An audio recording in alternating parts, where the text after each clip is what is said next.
Check, 1, 2, check, check, check. Check, 1, 2, check.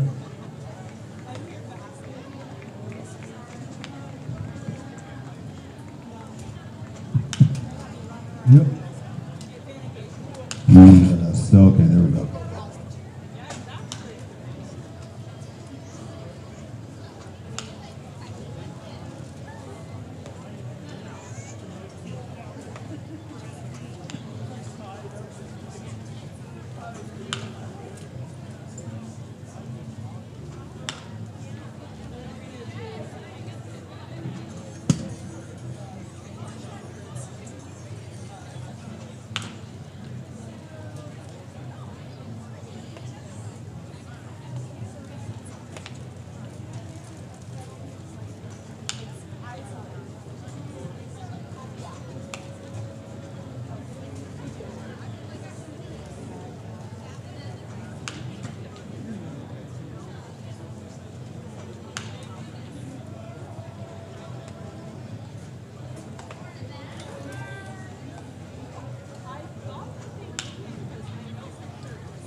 He had a ticket, I didn't, so I was being driving. He came in, he's like, I was still standing there, and some friends walking by.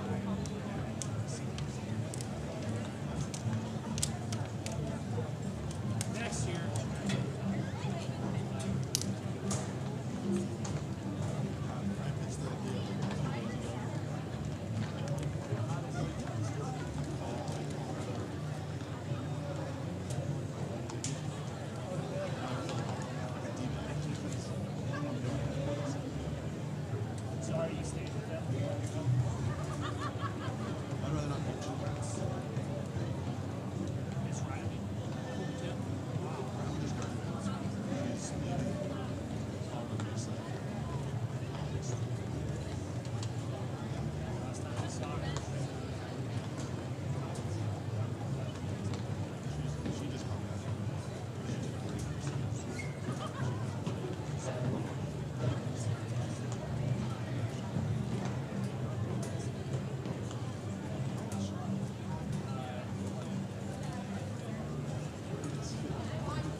big crowd over that curling club.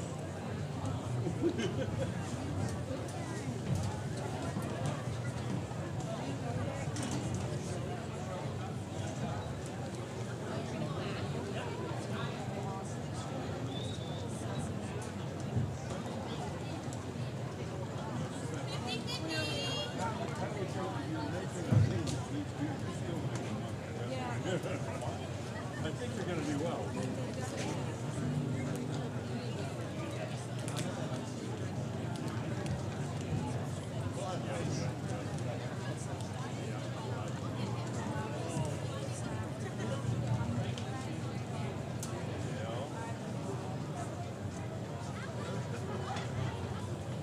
Yeah, we down in right by the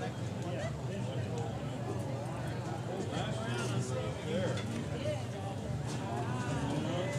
Was that exciting? It was actually, yeah, we were right there with the 2008. I've talked.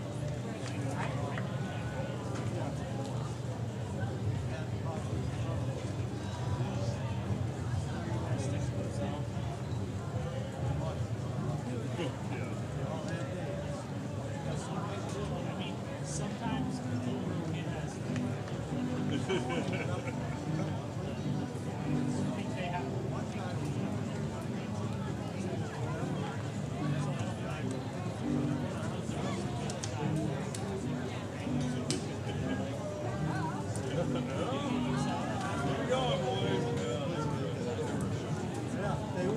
What gets me is I tried to get the one off the yard.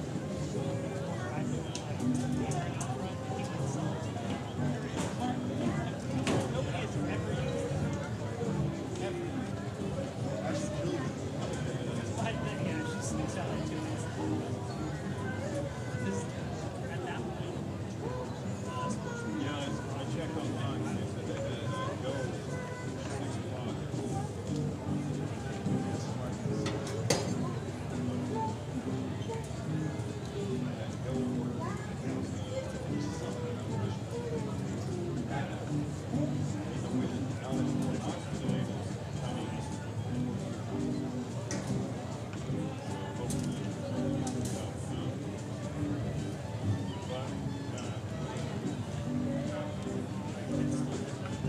No telling, I haven't heard the planes. I know they say that.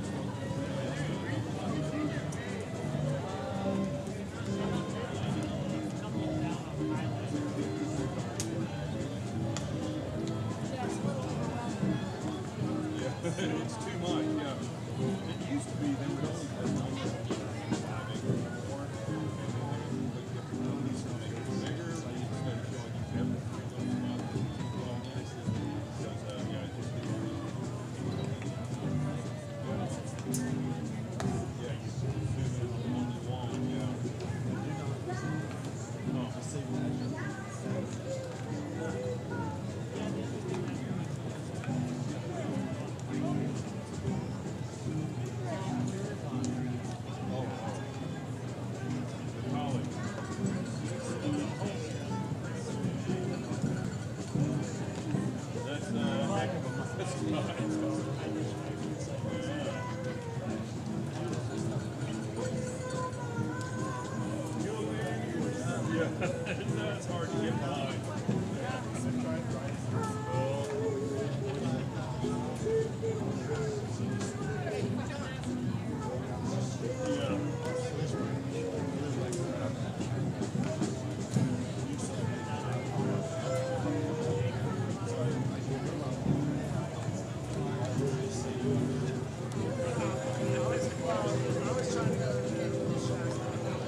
I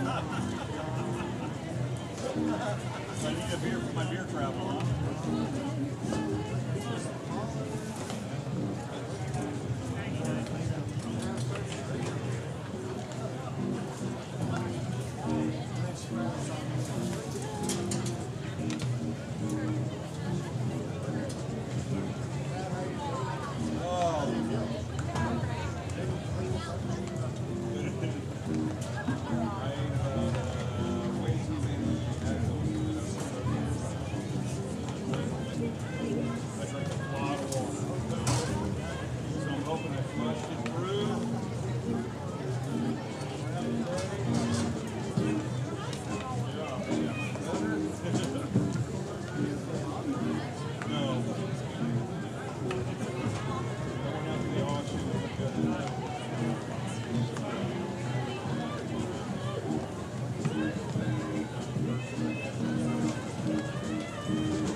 I never put it on my phone.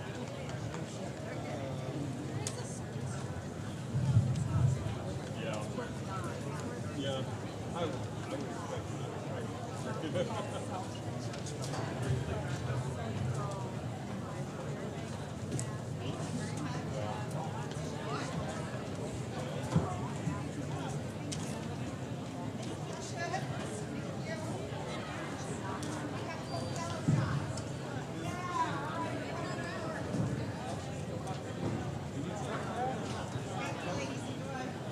I've got blue, bluegrass, black,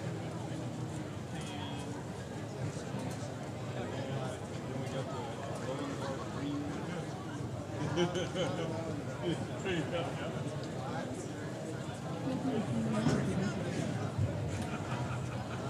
The blue one's about like that.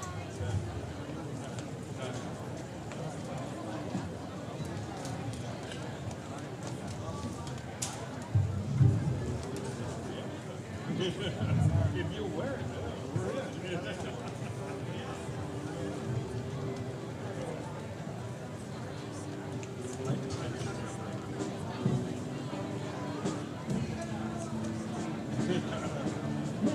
Well, the thing is, they own smaller boats.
Got a handle on it. Hey guys. Good, how you doing? How you doing? Good, how are you? Good. Right here. Yeah, perfect. That's not gonna but listen to you. How's baseball going? Joe, we'll be back. Okay. Well, I'll get your way. You guys doing pretty good?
Hey, greetings everyone. This is Garrow Von Dane, and here we are. It's the Midnight Sun game. How about that? And I'm just coming on for a couple of moments here to get everyone up to speed. Yep, first pitch is set for 10 p.m., but a lot of stuff about to get started. There will be some on-field speeches and other things happening, the ceremonial first pitch. So now's kind of a time to stick around your monitor, whatever you're watching PannerVision on, as a huge crowd is here, a gigantic line of people trying to get in. Unfortunately, the haze is here from the smoke, the wildfire that began right at the start of yesterday's game, deep beyond the center field fence. And that fire still burning. The planes are flying overhead 24/7 trying to put that fire out, but nothing we can do about this haze. So it's going to get pretty dark tonight, friends. It's going to be a tough visibility for these guys when we get around midnight, when that sun crests the hills off to the north or off to the left on your screen. But a huge crowd here, big media contingent, and Raleigh Johnson is set to do public address. Bam Bam Burnley's been here for hours getting things going here on PannerVision. Chris Carlson, our head engineer. Henry Cole's going to be on scoreboard. You know me, I'm Garo Von Dane. Thrilled to be here. I was just walking around in the audience, shaking some hands, meeting some people, some old friends, some new friends, and checking out the gigantic line of people waiting to get into this facility. And game time is creeping up on us. It will be here in, let's see, it's 12 minutes after 9. And so we will get underway with first pitch at 10 p.m. I'll come on again, on and off, but I'll let you just sit back and enjoy the ambiance of the live music here at the ballpark. Yeah, just the feel and sounds of the crowd here in Fairbanks, Alaska. It's the 120th annual Midnight Sun Game, live from Fairbanks, Alaska, 153 miles south of the Arctic Circle. We're going to play under the midnight sun with no artificial lights. I'll be back in just a bit, folks. Go get your favorite beverage, sit back and enjoy. Goldpanners baseball, 120th Midnight Sun Game, 65th for the Alaska Goldpanners. Tune in, turn on, and pan out. Back in a bit, friends.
One, two.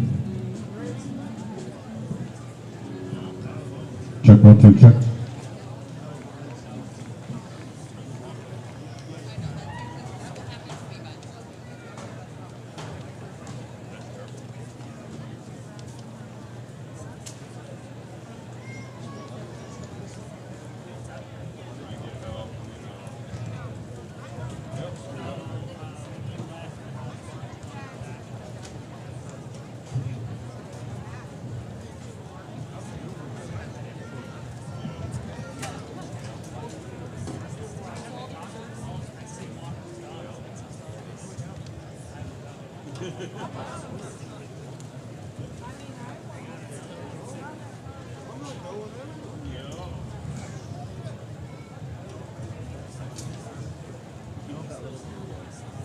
Eventually, I'll get It's to not do like it. that, Steve.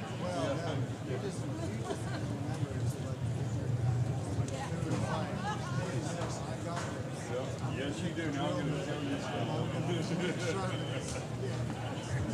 Yeah, that was about the dark in a while.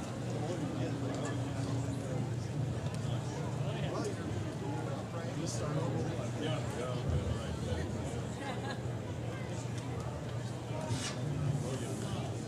Beer?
Check, check.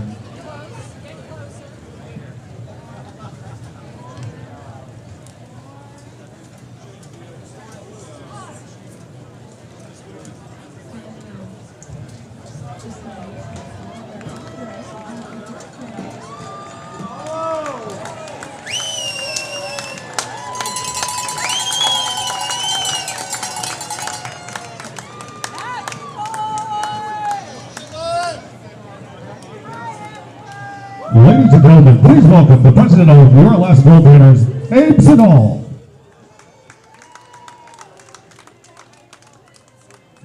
Check, check, check. Oh, we got a birthday. Hold on.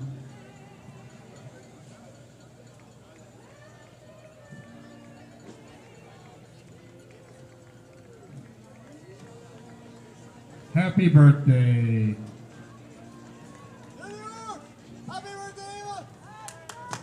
What's up, Fairbanks? Happy birthday! You guys are quiet over here. What's up, Fairbanks?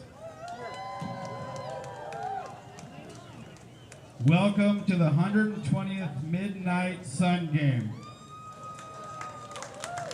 I'd like to thank all you fans who traveled near and far to be here tonight. Just want to say that your support is what keeps our organization going. So thank you very much.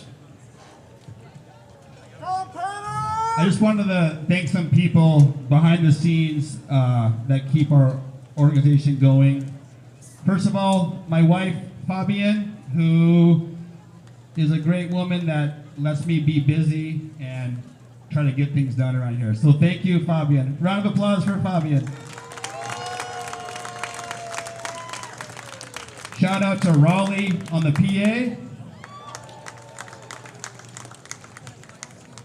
G-Man on PannerVision. Chris and Burnley on the video, bringing you all the action from your TV.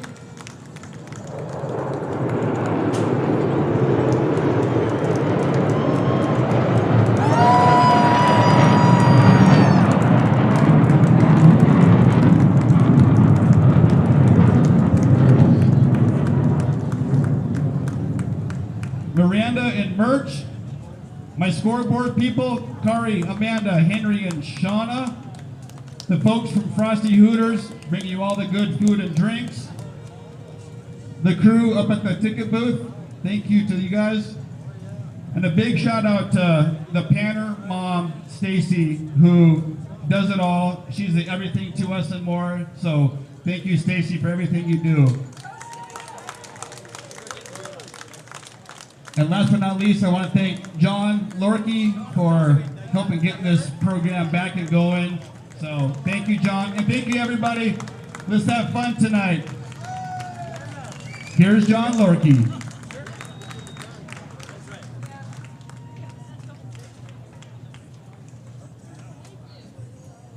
How's everybody doing? Thanks, everybody, for coming out. We waited for this day for a long time, and it's really great to be here. Did the Frigidaires, Riff, did we give you some special recognition over here? Great job, Riff. Once again, Frigidaires started playing here 6 years ago? Great job. Great job.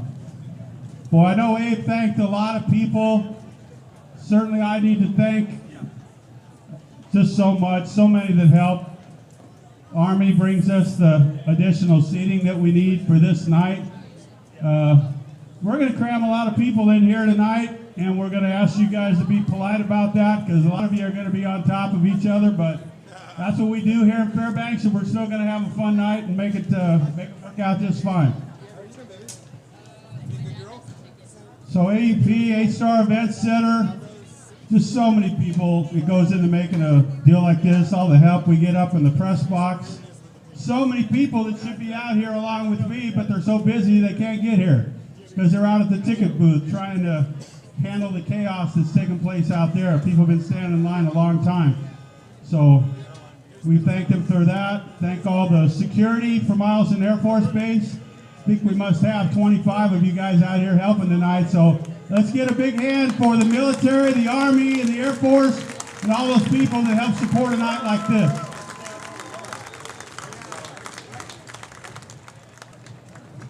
Takes a lot to try and accommodate all of you. We've got Big Daddy's Barbecue over on the first base side here. We got our regular concession hand, Stand Frosty Hooters in the back over there. We've got La Familia Taco Stand on this side. We've got the beer garden on both sides. So enjoy yourselves. Don't get carried away too much. Let's police ourselves too. If someone in your area of the stands is kind of ruining it around you and kind of making it miserable for about 8 seats every way, let them know about it. Let's have fun tonight. Don't get out of hand, and we'll all have a great night. We're going to be here a long time. We have fans from all over the country here. Lots of media here. We got ESPN Sports Center here tonight. We got the New York Times here tonight. CBS Sunday Morning. A lot of local media. I want to thank Explore Fairbanks for all that they do for the visitor industry, and they play a big role in getting the word out about this game in the tourism industry and play a large part. Last year, I didn't have time to count this year. Last year we had 36 different states in the country represented. And that's just through credit cards. There's going to be more paying cash that are coming in here tonight, and a couple other countries too. So thank you for that, Explore Fairbanks. How many are attending the game for the first time? That's quite a bit. That's quite a bit. ESPN. Oh, yeah. Oh, that's pretty cool. Let's talk about those folks that support the players. I'm sure you have this down in Anchorage too. The families that house the players. It kind of becomes the backbone of the whole thing. But let's get the summer families, the host families over here to stand up. Maddie even helps us out. She rotated out of here with her military husband. She's helping out from down in Alabama. We got Jesse and Maureen Garcia. They're over this way. They're over there. Lana and Tony Cafego over here. You guys got to stand up. We got to recognize you guys. You guys make too many Costco trips to not be recognized. I don't think Scott Christy Luber can make tonight. Burnt Summer, Alyssa Canoy, Carolina and Mark, Jennifer Eden, Shannon and Kevin Hornbuckle, Dylan and Hannah Clearline, Dennis and Peter, Denise and Peter Lundquist, Kristen Pearson, Julie and Adam Benson. All over there. Thank you. Thank you so much. I don't know how many of you were able to see the signs that were over here on this fence when you came in, but the America 250 project that's happening. So 2026, representing the 250th year of the country. And we're going to celebrate baseball in a big way, not just the Goldpanners, but Anchorage, Kenai, Palmer, and throughout the state. There's a lot of work taking place to celebrate baseball throughout the days surrounding July 4th next year. So you can read and talk to people over there all about it. That's going to be a big deal. Something that's just happened in the last couple days. Katie Ringsmith is back over there. She plays a huge role. Growden Field is now on not just the state historic registry, but the National Historic Registry. Growden Field, right here. That just happened in the last 2 days. And a lot is owed to Katie Ringsmith and her staff for making that happen. I mean, things like the Chattanooga Gold Camp, Pump House, all the various FE sites, Lacey Street, Theater, those kind of things. So it's really great. We have a lot of different businesses that support us, over 125, that help us do the things we do. And all the changes that we have, Benny, that are so recent. So the new scoreboard went in the second half of 23. The new turf went in 24. The new concession stand and all the work that went on around that was last year. And how about the work that Nick and Maui Construction does, reconstructing completely redoing the outfield fence?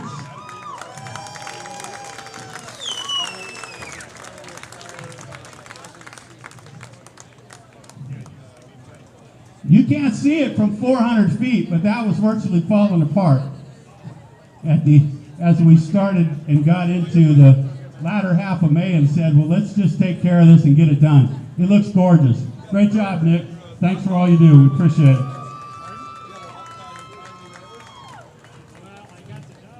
I know I missed some people.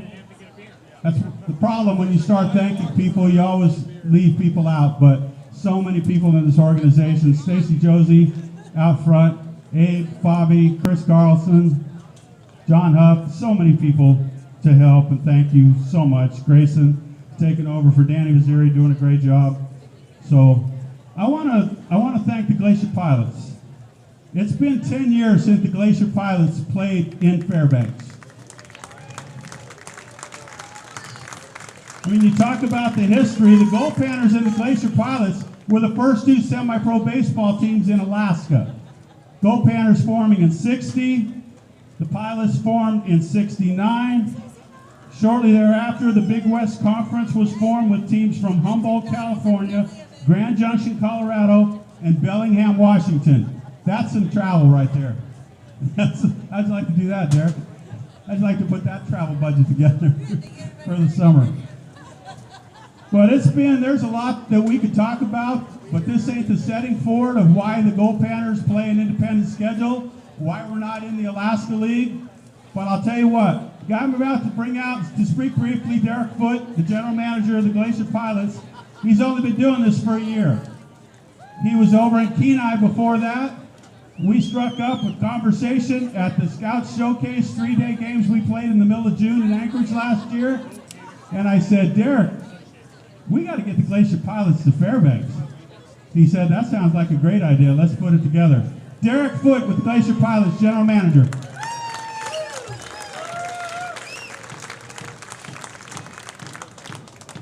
Thank you guys for hosting us this year. I talked to John last year and I said this is an opportunity that we need to have Alaska teams back playing the Midnight Sun game, and I told him I was going to make that happen. Second thing for them is going to be try to get them back in the Alaska Baseball League. We need them back in our league, and it makes our league stronger. A little background, my family and myself have been in 50 years in professional baseball. This is the most exciting game I've ever been a part of, and my father, who played in the big leagues for 10 years, is very jealous he's not here and he's in North Carolina. This is something that is so important to Alaska, and we want to thank John and the Goldpanners for having us, and the Glacier Pilots are appreciative of everything that you've done for us, and we'd like to continue this on, and as long as I'm the general manager involved with the Alaska Baseball League, I'm going to do everything in my power to try to bring them back and have an Alaska team play in every Midnight Sun game going forward.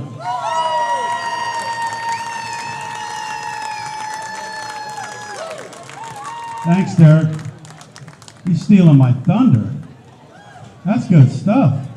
Thanks, Coach Price. Thanks for coming up. We appreciate it. Your kind words yesterday about how good the ballpark looks. We appreciate that a lot. Enjoy your stay here. Thanks a lot.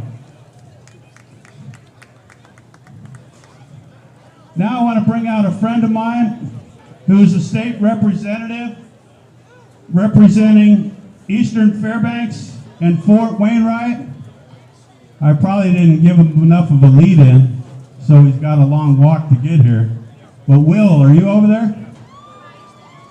Oh, he's shaking hands with somebody. He's trying to get votes for the next election.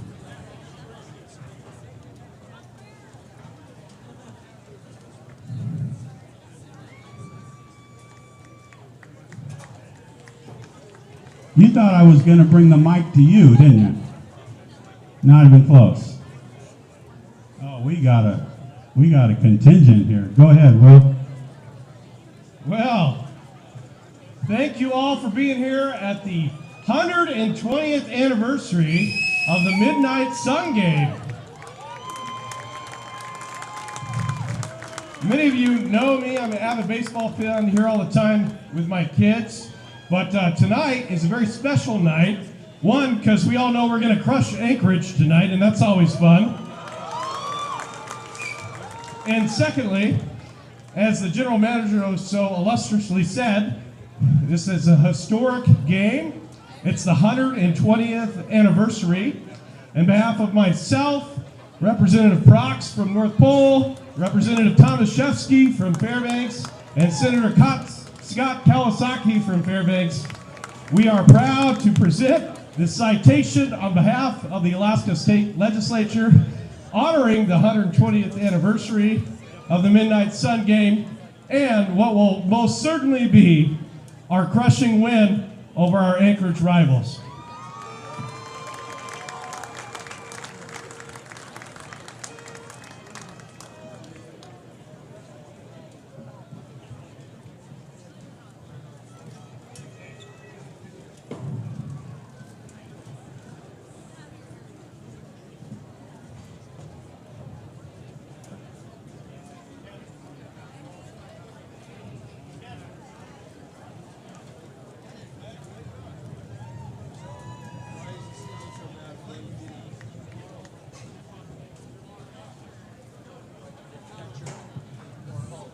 That's the shortest-winded politicians I've ever been around.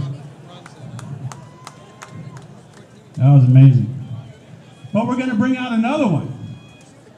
Because I first joined the board of the Goldpanners in 2005.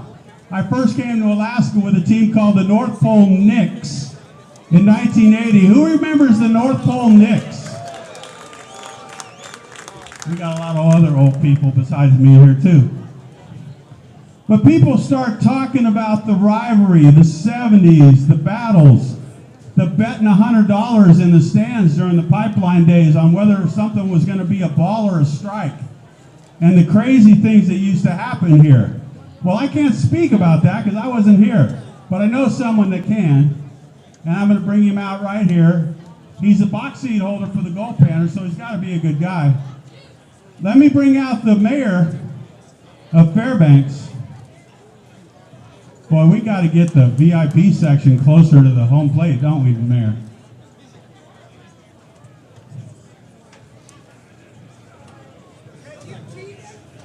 Talk about having a lot on your plate. Mayor and I go back not too far, but he's always been a huge supporter of the Goldpanners and the history of baseball in this ballpark. So I just thought he'd have him come out. I didn't tell him what to say or anything, because he don't need me to. Welcome, Mayor. Mayor David Cruz. Hello, Fairbanks. I'm honored to be here. I grew up in this stadium. I'm going to bring you back to the history of what is going to be wonderfully taking place tonight. It's been 10 long years. This rivalry is our first in-state rivalry between Anchorage and Fairbanks. The Panners, the Glacier Pilots. We do not like them. Just the way it is. That's what a rivalry is. But I'll tell you, they came up, and I'm so happy to see them. Thank you. Thank you, Anchorage Glacier Pilots. This is great. Now, how far does this go back? The 60s, the 70s. The first year we were in the NBC National Championship game. Well, first of all, our first Top of the World Series 7-game series in 1971, we lost to the Anchorage Glacier Pilots 4-3. Then in 1971 in Wichita, Kansas, we lost the championship game to the Anchorage Glacier Pilots 4-3. We all listened to it on the radio. We were heartbroken. But vengeance was going to be ours. 1972. We beat them 4-3 in the Top of the World Classic up here in Fairbanks and Anchorage. The final game, the championship game, 1972. It's a 3-2 game. They're up, bottom of the ninth. They have a man on first and second, 2 outs. We're all listening to the radio. Hit out to center field. Kerry Deneen, center fielder, caught the ball, and the Goldpanners won their first national championship. Let's hear it for that. From that 1971 and 1972 team, 3 members of the Anchorage Glacier Pilots went on to play professional baseball. 4 members of the Fairbanks, the last Goldpanners, the catcher, Steve Swisher, the pitcher, Jim Unborger, the center fielder, Kerry Deneen, and the right fielder, Hall of Famer, Dave Winfield. They played Major League Baseball. That's what the talent was like. But we weren't done. We did it all again in 1976. NBC National Championship game. The rivals against the good people. It's a game, 9 innings long. At the end of 9 innings of the championship game in Wichita, Kansas, it's 0-0. Top of the 10th, the Panners scored 2 runs. Bottom of the 10th, Anchorage didn't score any. Again, 2 national championship games with our wonderful rivals. Welcome this game back. Welcome this team. Welcome this rivalry. It's Anchorage versus Fairbanks. It's always been that way. Great baseball. Thank you for allowing me to address it. Enjoy tonight. Baseball is back.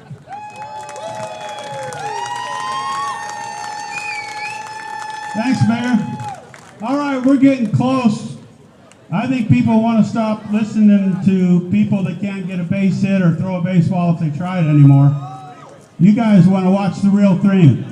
Raleigh, we're going to send it back up to you. Thanks for all you do to make tonight special. Let's just enjoy ourselves and have a great, great family fun-filled night of baseball. All right? Enjoy yourselves. Thanks for coming out.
Summertime.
right note played Ruben Cabral.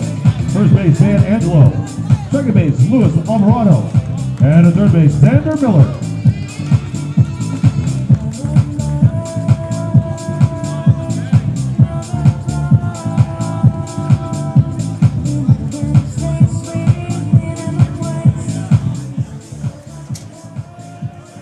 Well, here we are, everyone.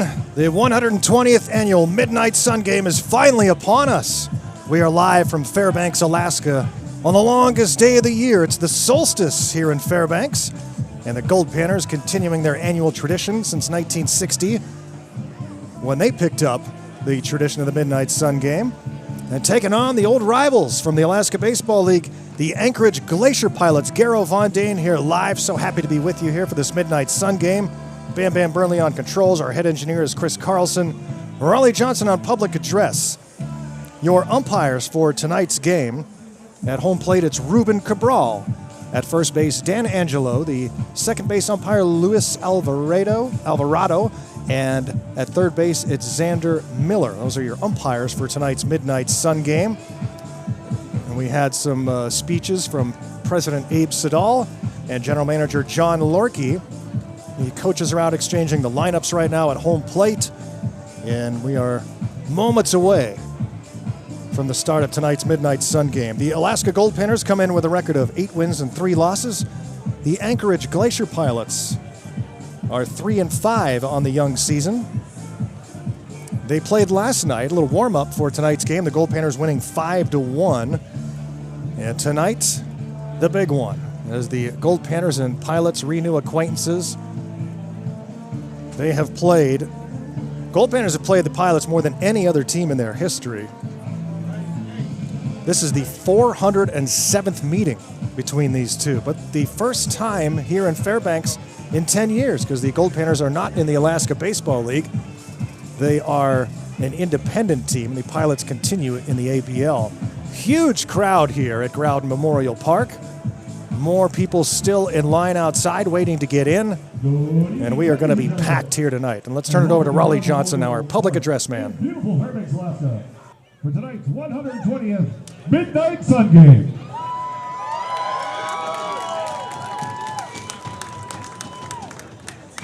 Tonight's game is being played against the Anchorage Glacier Pilots and your Alaska Goldpanners.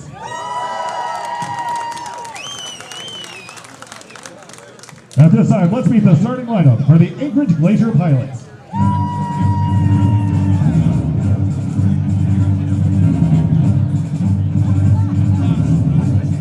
Batting first, number 7, shortstop, Dylan Marks. Batting second, number 6, right fielder, Andrew Becker. Batting third, number 36, first baseman, Hunter Klotz. Batting fourth, number 15, catcher Adam Berghole. Batting fifth, number 32, third baseman Landon Teasing. Batting sixth, number 1, center fielder BJ Rodriguez. Batting seventh, number 27, designated hitter Carter Freeland. Batting eighth, number 11, left fielder Scotty Fagan. Batting ninth, number 4, second baseman Weston Mazie. Starting on the mound for the Glacier Pilots, number 24, Austin Polinsky. The Pilots are led by Rich Price, Tim Massey, John Smith, and Scott Dwyer. And please welcome the rest of the Anchorage Glacier Pilots.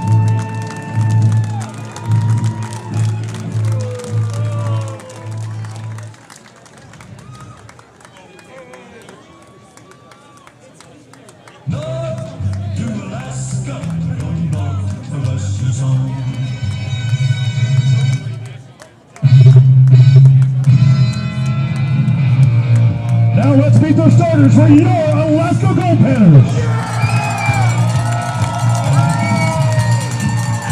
Batting first, number 4, shortstop, Luke Steele. Batting second, number 38, first baseman, Ian Armstrong. Batting third, number 12, center fielder, David Shackelford. Batting fourth, number 33, catcher, Efron Ortega. Batting fifth, number 3, right fielder Garrett Davidson. Batting sixth, number 16, third baseman Vinny Benbolo.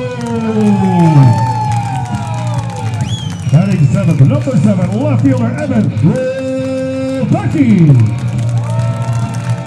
Batting eighth, number 11, second baseman Alex Garcia. Batting ninth, number 15, designated hitter Lucas Shermer. Starting on the mound for your Panners, number 36, Connor Wolf. The coaches for your left Goldpanners, Vince Payne, Dave Dawson, Matthew Gonzalez, Andrew Trotman. And your last Goldpanners are led by your manager, Carlos Gonzalez.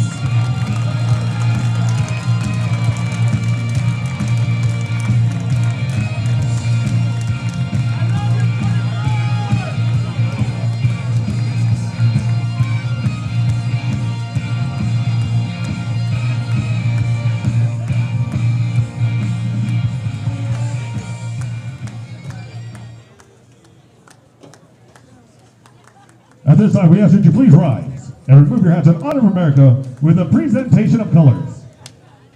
This evening's joint color guard is combined of cadets from Lathrop High School, Army Junior ROTC, West Valley High School Marine Corps, JROTC, and North Pole High School Air Force, Junior ROTC.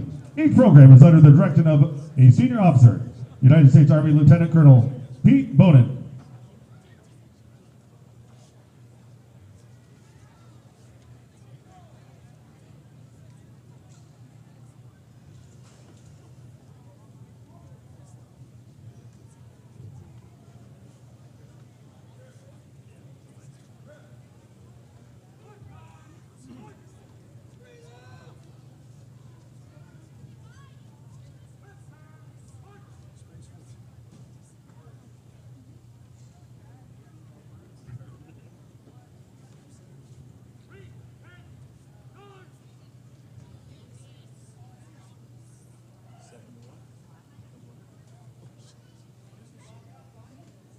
Singing tonight's national anthem, Fairbanks' own Jen Odin.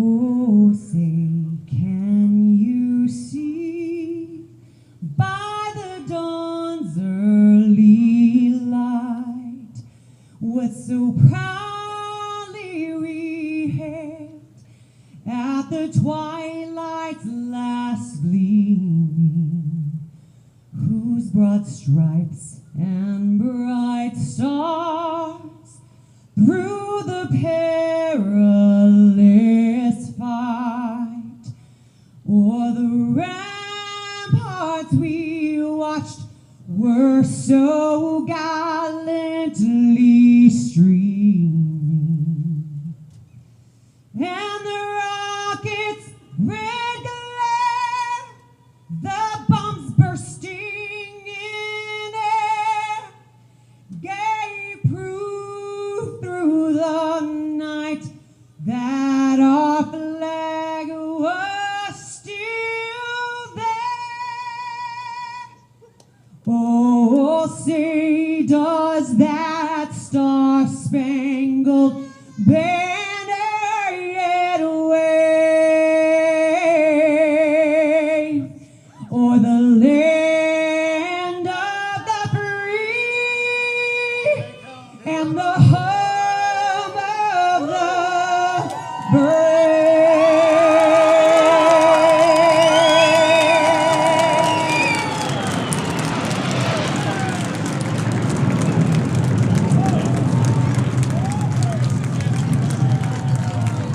Please remain standing.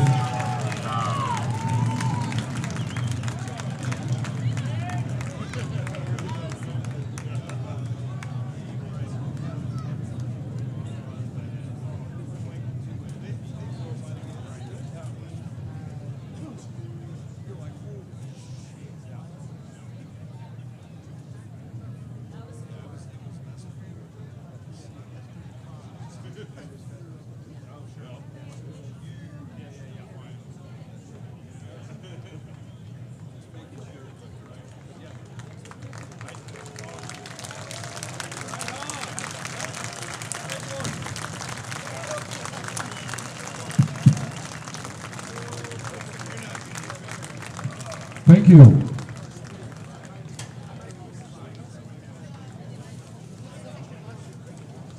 Who's ready for some baseball?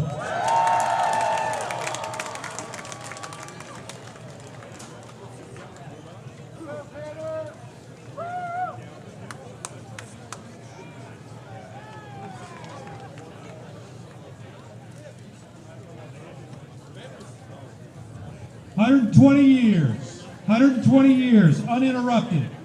Through wars and pandemics, this game has been played. The northernmost semi-pro baseball game in North America, and we're here to celebrate. Thank you for coming out. We're going to throw out this pitch, and we're going to watch two great teams play a great game tonight. Midnight Sun Baseball. Only place in the nation you can see it right here in Fairbanks. Ladies and gentlemen, please welcome Alaska's U.S. Representative Mick Begich, throwing out tonight's ceremonial first pitch.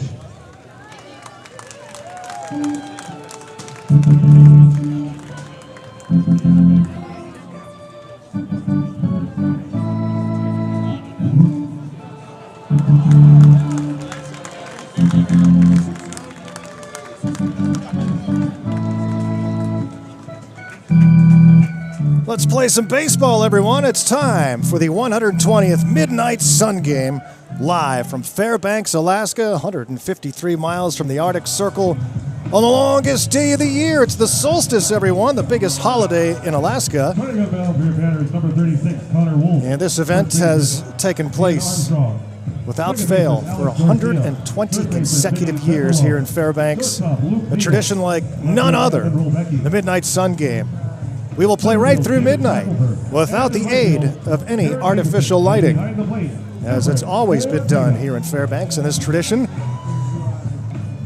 There are lights here, but they don't work, so don't think they're coming on. And it's a little dark here tonight. It's hazy because of a wildfire that started yesterday not too far from Fairbanks here beyond the center field fence. We watched it begin during last night's game, and all that smoke you can see in haze is all from the fire. Otherwise, it would be a glorious clear sky. Alas, that's where we are. It's going to be dark tonight, friends.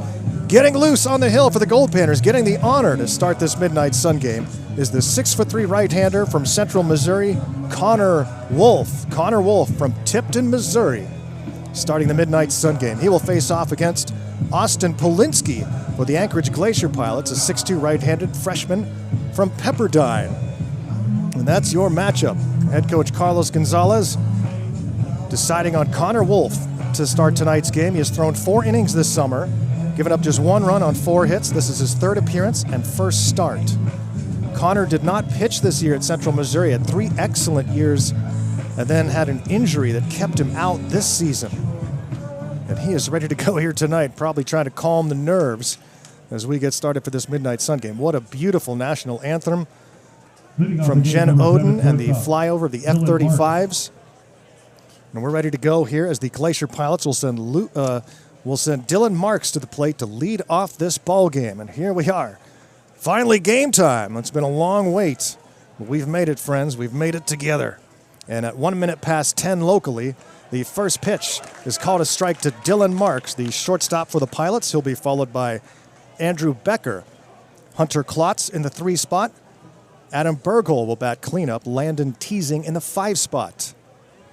Wolf's pitch is inside for ball. It's 1-1. B.J. Rodriguez in the 6th spot. Carter Freeland is the designated hitter in the 7-hole. Scotty Fagan batting 8th. And Weston Maisie rounding out the Pilots' batting order. Outside for a ball. It's 2-1. Goldpanners winning last night 5-1. Solo home run for the Glacier Pilots. Andrew Becker. That was the lone run. It was in the 1st inning. This one is swung on, hit towards shallow right, and there to make the catch is Garrett Davidson for out number 1. Defensively for the Goldpanners, catching for Connor Wolf is Efren Ortega. Ian Armstrong at first base. Alex Garcia, the local product from North Pole, Alaska, is at second base. Luke Thiel, the shortstop. Vinny Venverlo is at the hot corner. And in the outfield for the Goldpanners, it's Evan Rolbecki in left, David Shackelford in center, and Garrett Davidson is in right. Wolf to Becker, who was the hot bat last night for the Pilots, going 3 for 4 with that solo home run over the right field fence. Also had a bunt single. He had 3 of the Pilots' 5 hits last night.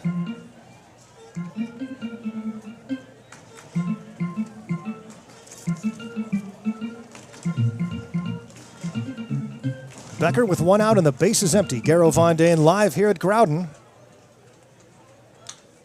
And that one is hit into shallow right center. This will drop for a base hit, and Becker has been the toughest out on the Glacier Pilots. 4 for 5 in the series, 1 for 1 in the game. And the Pilots have a base runner for Hunter Klotz with 1 out. Just underway here at Growden, the home of the Goldpanners since August of '61. Panners were born in 1960 and picked up this tradition with their inception. The first one was played back in 1906 when the Eagles Club took on the California Bar. It was the Drinks versus the Smokes. The various teams played throughout the years until the Goldpanners were born under Red Boucher, the Navy man and sporting goods store owner who wanted to bring baseball here at the collegiate level to Alaska. And here we are all these years later.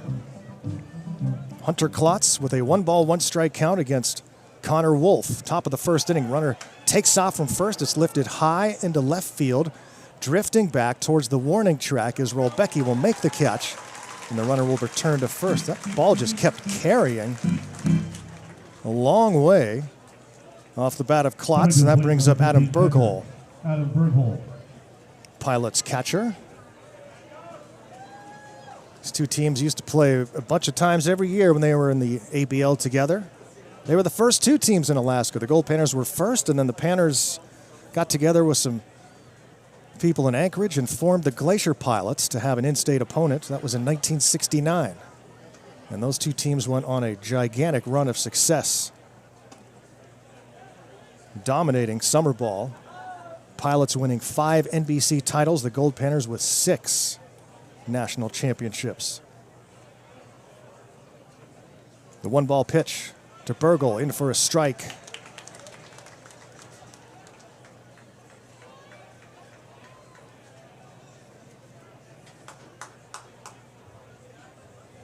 Runner takes off on a 1-1 pitch, couldn't get the ball out of his glove, Ortega. And so easily into second base goes Becker with a stolen bag. And he's into scoring position for Berghole, who has a 2-ball, 1-strike count.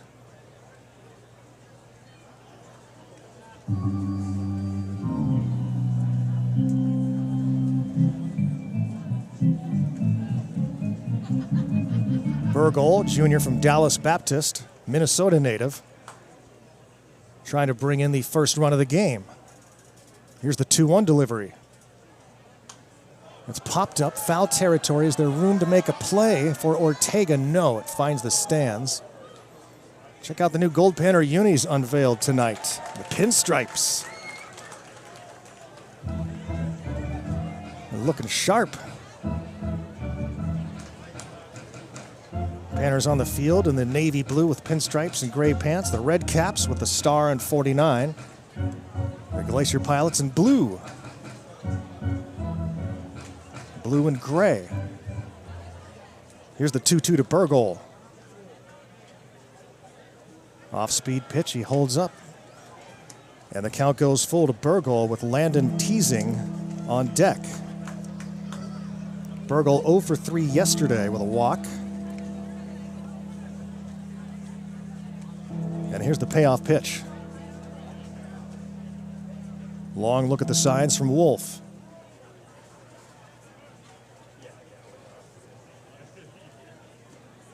Misses down low, ball 4. So the inning continues for the Pilots. They have 2 aboard now with 2 down. And that brings up Landon Teasing, a redshirt freshman from Kent State, Indiana native from New Albany. Top of the first inning, and the Pilots are threatening, but there are 2 down.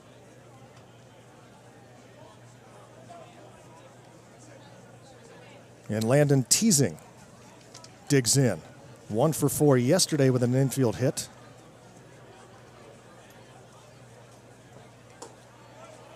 It's a fastball high. It's 1-0.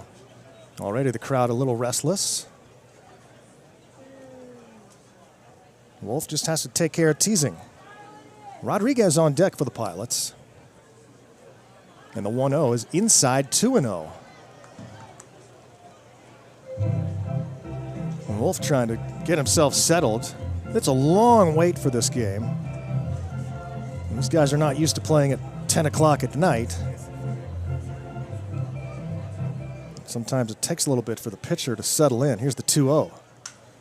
Hit high and deep to right. Going back is Davidson to the warning track, to the wall. And it's over the fence for a home run. A 3-run shot for Landon Teasing, and the Glacier Pilots jump on top of the Goldpanners here in the top of the first inning. Couldn't tell if that one was going to get out. At just enough distance, and the Pilots explode here in the first inning.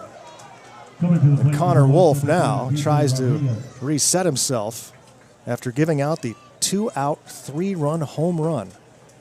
The Goldpanners already in a hole here in the first inning. Wolf just has to focus on the next task. That's B.J. Rodriguez. Andrew Becker has been a problem. I mean, he's always getting on base, and he does so here. Helps extend the inning. Berghold draws that walk, and Teasing does the rest. Pilots came into the series with just one home run as a team. They hit one last night, and now they get one tonight. But the ball certainly seems to be carrying here. Saw a deep fly ball from Klotz. And now Teasing over the right field fence. And B.J. Rodriguez with a 2-1 count. Wolf misses outside. And Wolf having trouble finding the zone here in the early going. Falling behind hitters.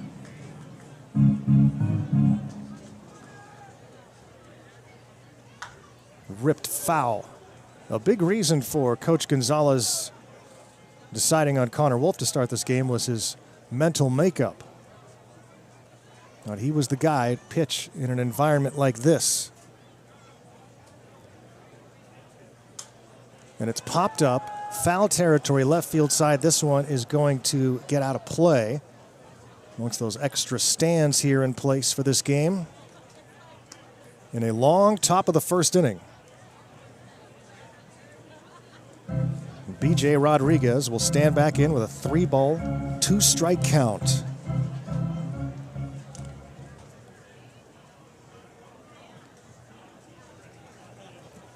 Payoff pitch. Swung on again. Sharply hit, but foul.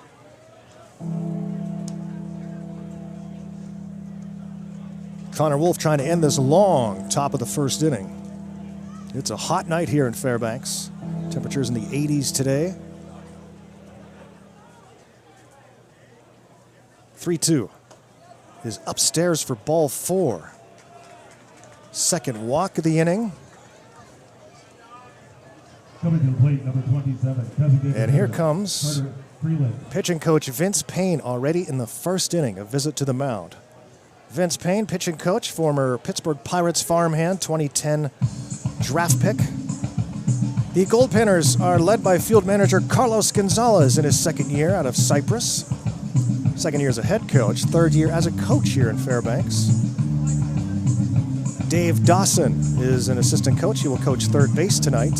And the 2 other assistants are Matthew Gonzalez and Andrew Tropman. The Glacier Pilots are coached by Richie Price. He's assisted by Tim Massey and John Smith and Scott Dwyer. And a visit to the mound from Vince Payne, who surely didn't expect to be making that walk so soon in the game. And we are likely to see an arm get loose in the Goldpanner bullpen. Carter Freeland will be the batter, did not play in last night's game. Freeland, the sophomore from Colley College, Oklahoma native. Left-handed hitter against the righty Wolf. Wolf struggling here in the first. Trying to get that last out. It has been elusive. Swing and a miss. Crowd likes it. Whole lot of people here tonight at Growden.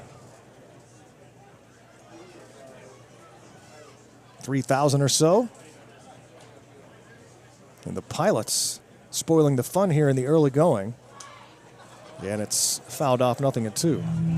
3-run home run for Landon Teasing. That foul ball brought to you by Fairbanks Hearing and Balance. Austin Polinsky will be tonight's starting pitcher for the Glacier Pilots.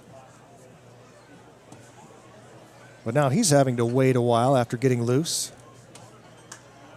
This one is lifted into left. Long run here for Rolbeck. He lays out for it, but can't reach it. It's going to go all the way to the wall. Here comes the throw. The cutoff to the plate, not in time. And the Pilots are piling on here in the first inning.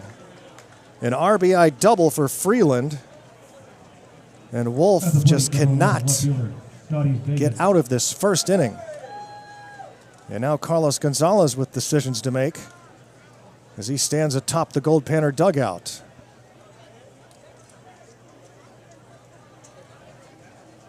The 8th batter of the inning, Scotty Fagan. And still a runner in scoring position. And Wolf starts with a strike.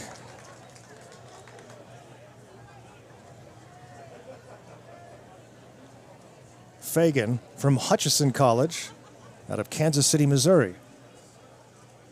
Outside from Wolf.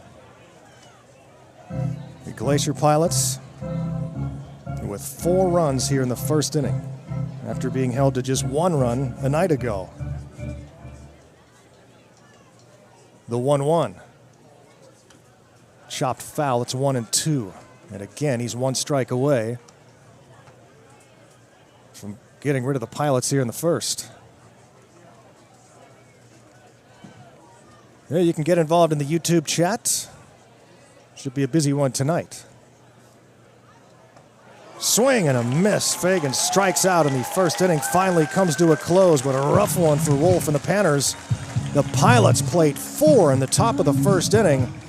Panners coming to bat when we come back. 120th Midnight Sun Game live from Fairbanks, Alaska.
Huge crowd here tonight for the Midnight Sun Game. I can tell there's a big crowd because I'm seeing on the YouTube chat that there are no tickets to be found. I tried to warn everybody all week. You got to get here early. if you don't have a ticket. People were lined up at 5 o'clock today. It just kept getting bigger and bigger. Panners come to bat here in the bottom of the first, already in a 4-zip hole, and Luke Thiel will lead off for the Goldpanners. Thiel against the 6'2" right-hander for Pepperdine, Austin Polinsky. 5 2/3 on the year, no runs on just 2 base hits. Starts with ball 1 to Luke Thiel, the Goldpanner shortstop. And he takes ball 2. Luke Thiel, the redshirt junior from Washington State, out of Chandler, Arizona, leading off for the Goldpanners, batting .345 so far this year. 2-0, misses inside 3-0. Garrow Von Dane here at Growden Memorial Park on the longest day of the year. The solstice here in Fairbanks, Alaska. The 3-0 is in for a strike. We're 153 miles south of the Arctic Circle. There will be just under 22 hours of sunlight. Sunset is approximately 12:45 a.m. and sunrise just before 3 a.m. And sunset and sunrise both happening in the north to our left. Foul back, it's 3-2. Although the sun will set here just around midnight because of the hills that it will slip behind. Well, we can't see it right now. It looked like a fried egg all day with the smoke in the air from the wildfires. Here's the 3-2 pitch to Luke Thiel. And it's up high, ball 4, and a leadoff base runner for the Goldpanners as Thiel draws the walk. And that'll bring up Goldpanner first baseman Ian Armstrong, freshman from St. Mary's, California native. He'll be followed by David Shackelford in the 3 spot. Efron Ortega batting cleanup. Garrett Davidson batting 5th. Vinny Venverlo in the 6th hole. Evan Rolbecki will bat 7th. Midnight Sun veteran Alex Garcia, multi-year Goldpanner, batting 8th. And the designated hitter in the 9 spot is Luke Shermer. And that ball kicks off the catcher Berg hole, and that allows Thiel to jog to second base. And into scoring position. Goldpanners would love to return with some offense here in the first inning after the Glacier Pilots scoring 4 in the top half of the first. He joined us late. Becker with a 1-out single. Burgol walked, and then with 2 outs, Landon teasing a 3-run home run. Rodriguez walked, and Carter Freeland doubled him in. And it was 4-0 Glacier Pilots. 1-ball pitch is outside in the turf. It is all turf in the infield here. It was installed prior to last season. And the natural grass in the outfield, a brand new outfield fence. The original fence, well, at least going back to 1967, when the park was flooded and rebuilt. And eventually new lumber was put up. The lumber came from the boxes that carried the Alaska pipeline up here. And that wall came down, and a new wall installed just before the season started with the Alaska flag painted on the center field fence. It's 2 balls and 1 strike on Armstrong with a runner at second base. 3:15 down the left field line, 4:10 to center, and 3:28 to right. 2-1 pitch is outside, 3-1. So Polinsky having a little trouble finding the zone 2 here in the first inning. A lot of nerves going into this game, no matter what. This is the biggest crowd that most of these gentlemen will play in their entire career. The 3-1. Pop back and out of play.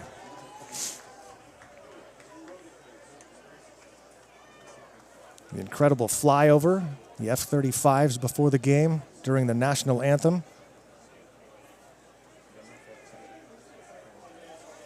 And now the payoff pitch coming to Armstrong. Polinsky, breaking ball is popped up into the stands.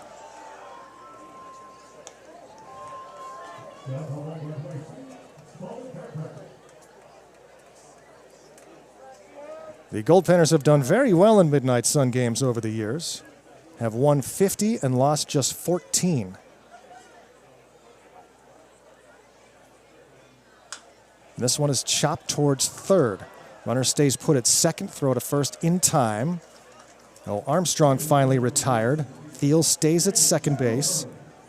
One out for David Shackelford. There are multiple new Goldpanners on the team that arrived in recent days. David Shackelford's one of them. A junior from Hope International, 5'10" outfielder from La Habra, California. Shackelford is 1 for 3 so far. Hoping to provide some offense for this Goldpanner team. That has been a little slow to get going offensively this year. Throw to second base, runner back safely. But the Panners have batted better in the last 3 games. They're up to 251. They were down at 218. And they've been pretty solid pitching all year long. Unusual first inning here for Connor Wolf. The Glacier Pilots haven't been hitting well either, batting just 200 as a club. But 3 hits in the first inning already tonight. And a home run.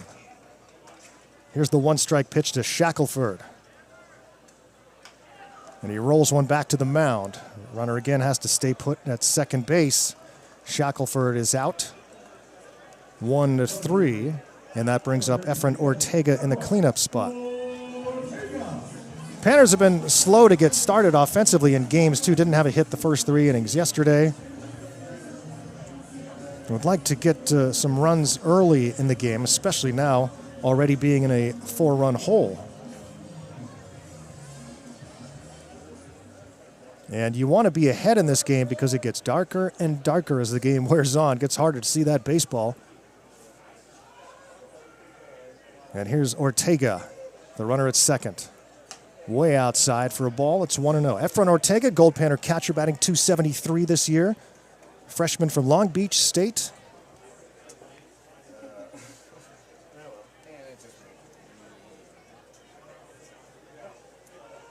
Started slow, but he's been hitting really well as of late. 8 for his last 17 at the plate.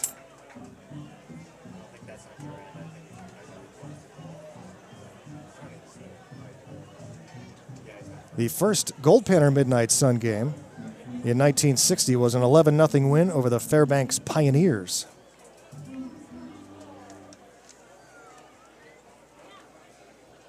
Here's the 2-0. Swings through it for a strike. High in the zone. Ortega takes a big rip, now goes for a walk.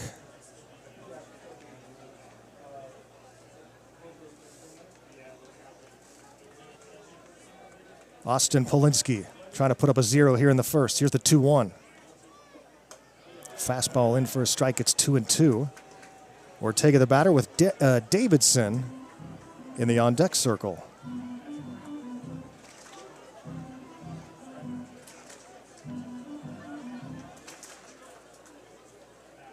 Andrew Trotman coaching at first.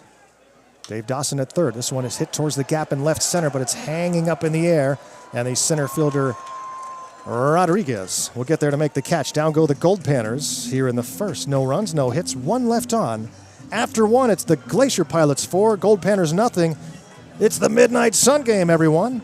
Second inning straight ahead.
Goldpanners batting, or Goldpanners back on the field here in the top of the second inning. Garrow Von Dane live here at Growden Memorial Park.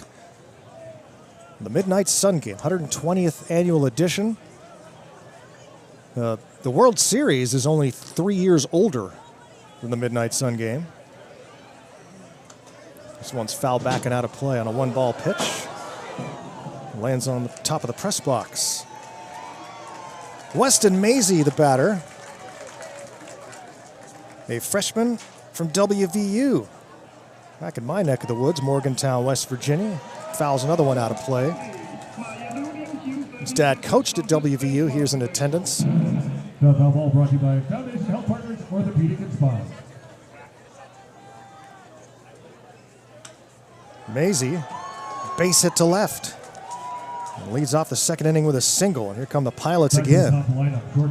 Connor Wolf out there for his second inning of work, hoping for an efficient second inning after laboring in the first. The 6'3" right-hander from Central Missouri. In his career there, in 3 seasons, 3.72 earned run average, 28-4 record. Over 213 innings pitched, but again, didn't pitch this year. Was out with an injury.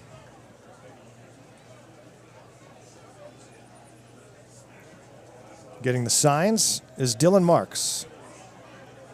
Well, tough part of the order here with Marks, Becker, and Klotz due up.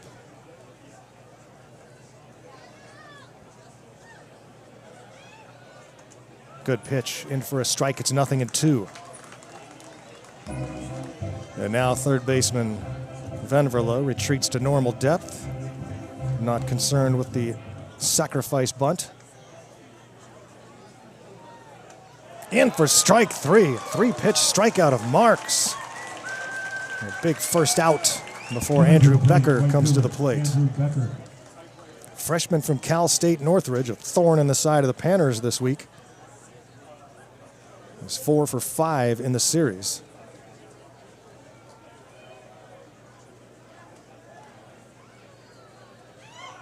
Shows bunt, takes low for ball 1.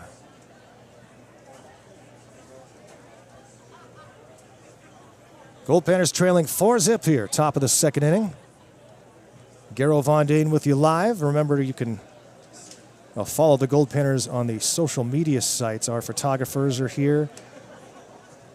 Kinley and Alexis Friedman is back in town, helping out with some photography here today. And all that stuff will be up on the Goldpanner Facebook page and Instagram and also TikTok. There'll be a lot of stuff after this game. So go ahead and follow us on those channels. You can follow me at Voice of G-Man on Twitter. Panners do not have a Twitter this year, so runner takes off from first. Here's the throw to second, off the mark. And safe at second base is Maisie with a stolen bag. And it's 2-1 on Becker. So you can follow me on Twitter at Voice of G-Man. I post the game links before every game. Put a lot of pictures up on my feed today from the fans filing in and such. Hazy skies here with the wildfire. And here's the 2-2. Reaches out and rolls one up the middle. It'll be fielded behind second base. Quick throw to first. Got him at first. What a throw from Thiel, and Armstrong digs it out of the turf. A huge out number 2 to take care of Becker. Coming to the plate. Over to third goes Maisie. That's a big out. Hard play for the Goldpanner shortstop Thiel. And that brings up Hunter Klotz.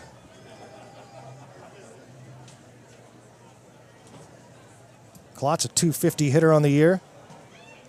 Takes outside. Senior from Kent State out of Martinsburg, Pennsylvania.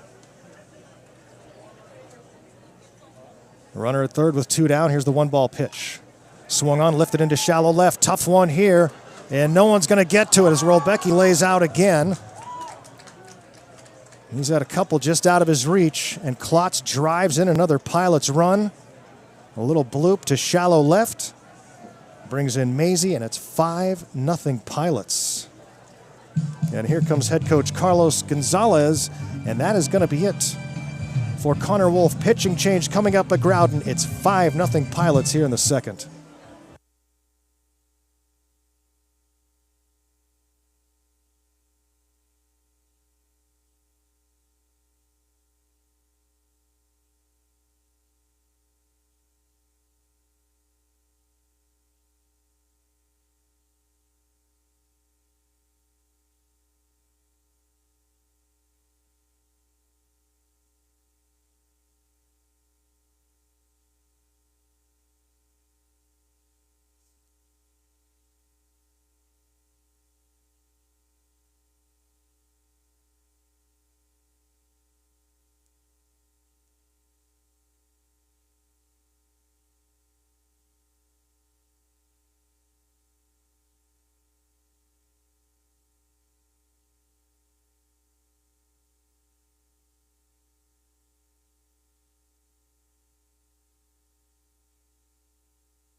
Luke Sarantos is your new pitcher for the Alaska Goldpanners. Number 46, Lucas Sarantos, freshman from St. Mary's, a 6'3" right-hander out of San Clemente, California.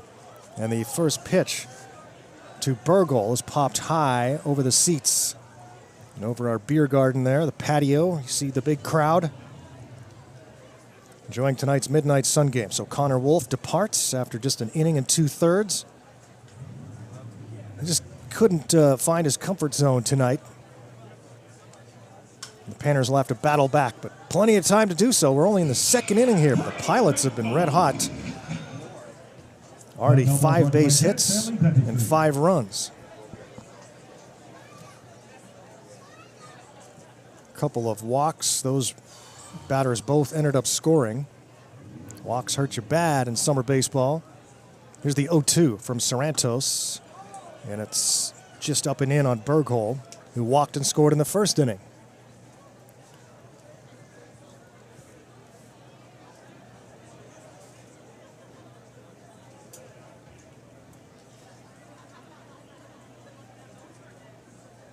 Burgo 4 for 9 on the year.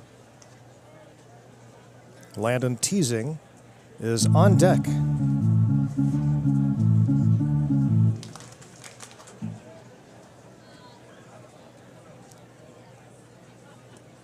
Swing and a miss. Sarantos strikes out Burgle for the final out of the inning. But the Pilots add a run and lead it 5-0 after an inning and a half. Hey, it's the Midnight Sun game. Don't go anywhere. We'll be back with more right after this.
Number 3, right fielder Garrett Davidson. Headed to the bottom of the second here, the 120th annual Midnight Sun Game. So glad you can spend your late night solstice with us. Summer's here, right? And here in Fairbanks, this pretty much means it's the midway point of the summer. It's a very short one up here. Fairbanks, Alaska, so close to the Arctic Circle, where it never gets dark in the summertime this time of year, but it's going to get pretty dark tonight with all the haze. Goldpanners send Garrett Davidson to the plate. He'll be followed by Vinny Venverlo and Evan Rolbecki.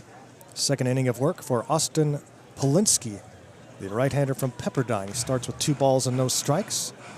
Fell behind some hitters in the first inning. Goldpanners couldn't take advantage of a leadoff walk. Garrett Davidson, a newcomer to Fairbanks, just 1 for 4 so far. Swings and hits this one to second. Swallowed up by Maisie. Throws on to first. For out number 1 brings up Vinny Venverlo. Batting .267 on the year is Vinny. Freshman from San Diego. Goldpanners trailing 5-0 here in the bottom of the second.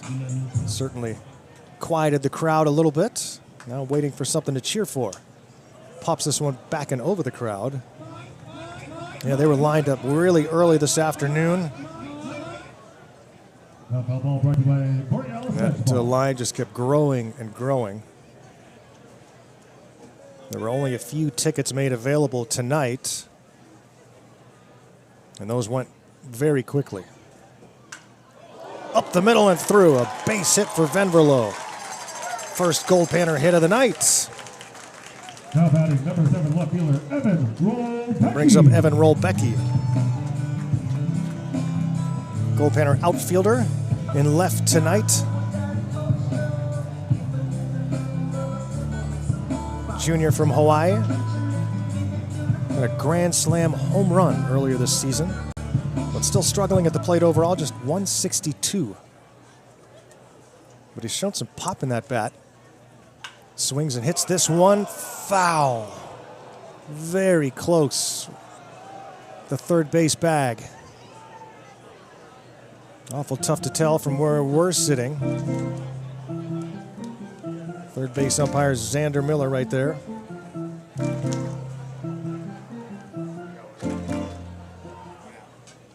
Rolbecki with an 0-1 count. Swings at a slider away, 0-2.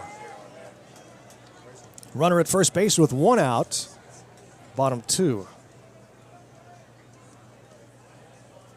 Had live music playing at the front gate and also over the Goldpanner dugout during pregame.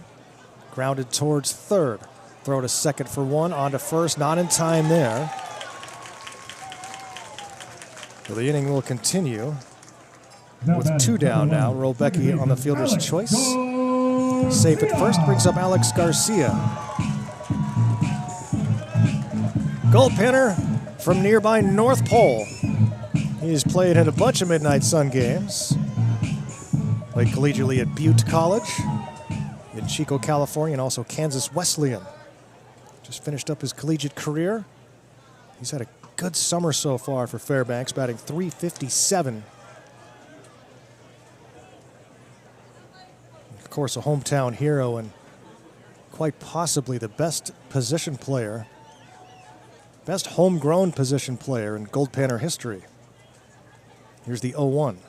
Thought about it, holds up, takes one in the turf for ball 1. North Pole is just about a half an hour down the road, where it's Christmas every day, the Santa Claus house. You can go see Santa every day of the year. Light poles wrapped in candy canes, Christmas trees in the grocery stores, year round.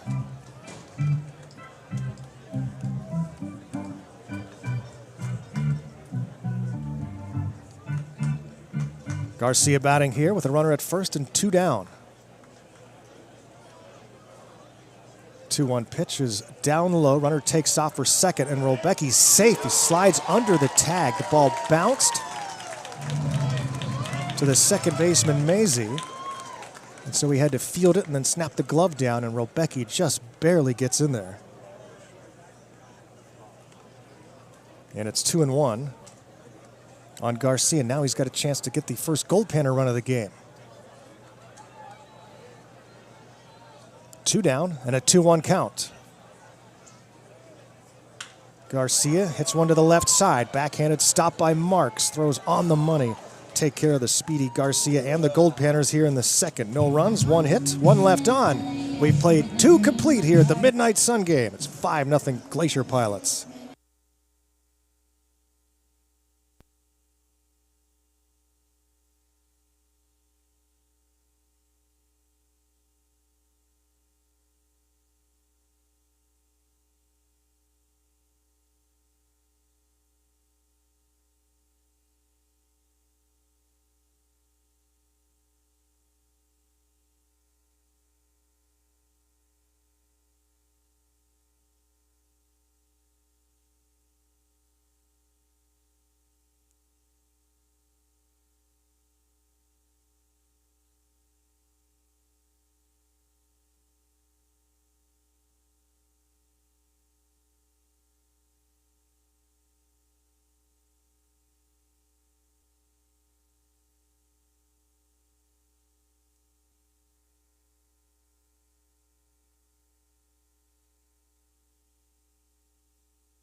Leading off the top of the third baseman, Landon Teasing.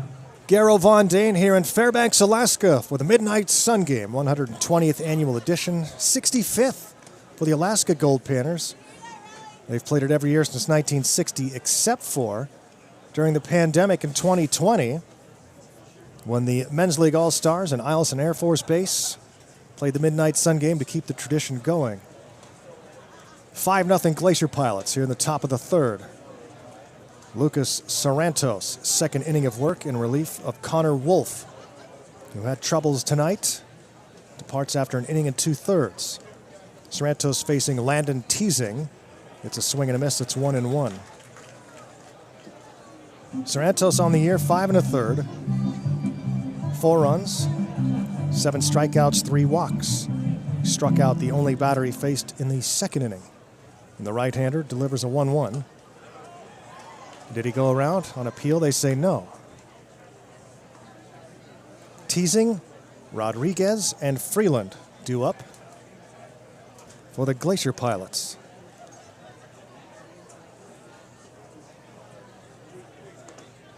Lands it in for a strike. Red Boucher, I mentioned he founded the Alaska Goldpanners with his Pan-Alaska Sports store here in town, importing players. Wanted to grow the sport, wanted to be an ambassador for Fairbanks.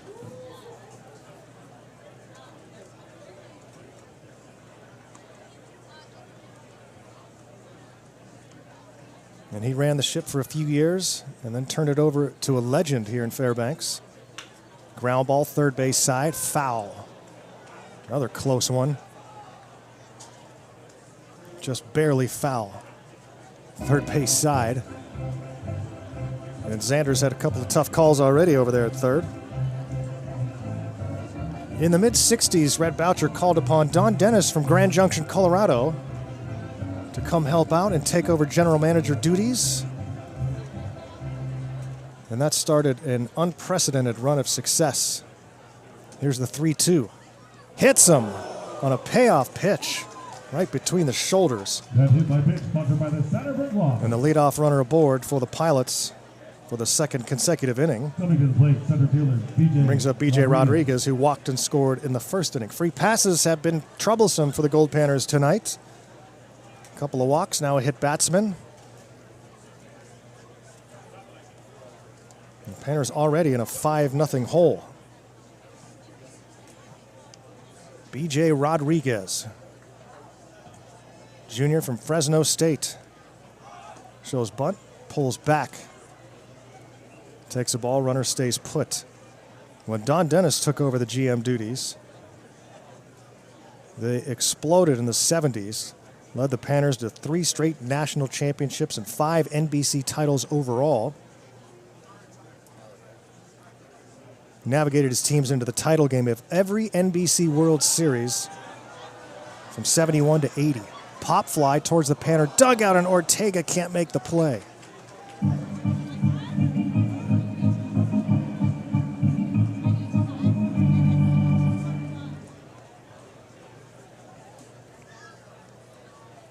Don Dennis running the team all the way until 2011. 6 overall national titles. More than 30 Alaska Baseball League titles while they were in the league. And some 200 plus Goldpanners going on to the major leagues.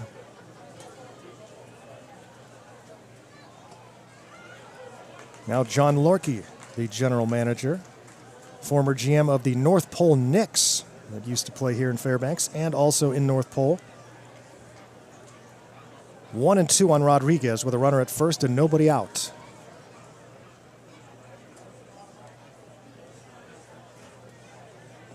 Swing and a miss. Strikes out Rodriguez.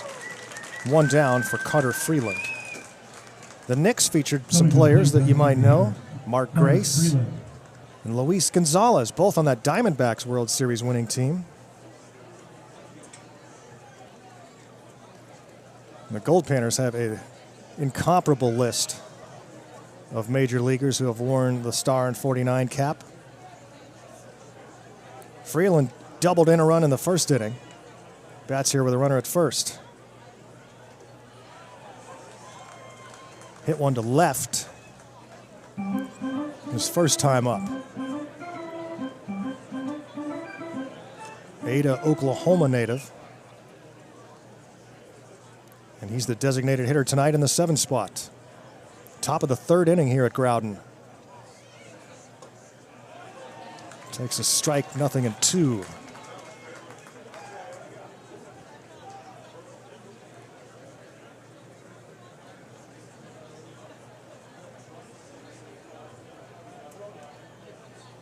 Teasing at first with 1 out. Fagan on deck, Freeland the batter. And Lucas Sorrentos on the hill. Gets a high chop over the mound. Tough play, and it bounces, and did it hit the runner? And what's the call? Is he out? Or is he safe? He's safe at second base. The call is safe. And just a tough bounce for the Goldpanners there as the ball, the middle infielders, and the runner all converged at the same time.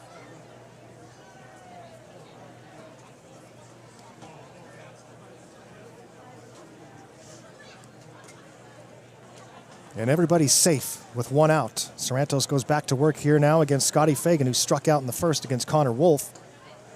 And he deals strike 1. So Sorrentos now with his work cut out for him. A freshman from San Clemente, California. Pitching here in the big stage of the Midnight Sun game. ESPN is here. Expect to do a feature on SportsCenter. I was told June 30th, but that's nothing official that I'm aware of, but that's what I've been told. New York Times is here, and a bunch of other outlets.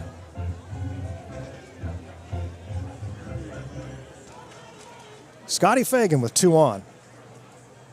2-strike pitch. Down and away for ball 1.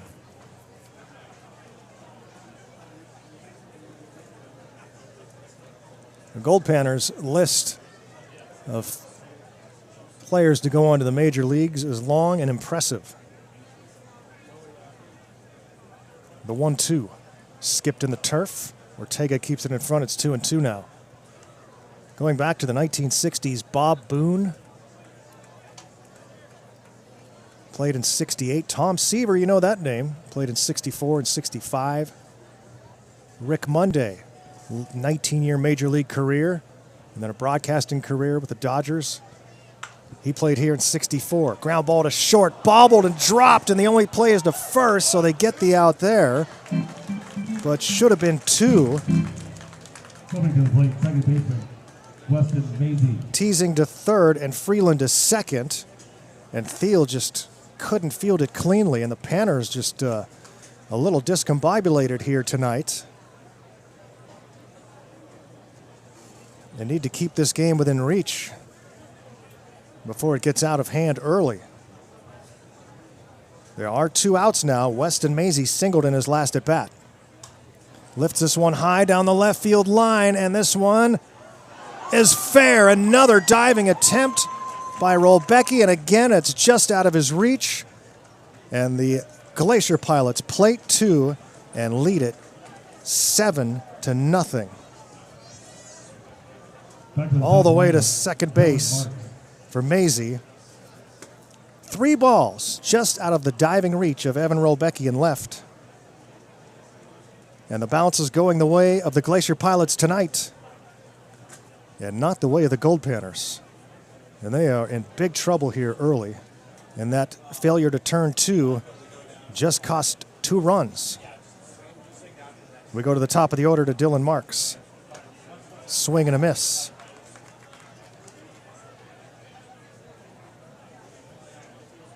But you go back to the start of this inning on a 3-2 pitch.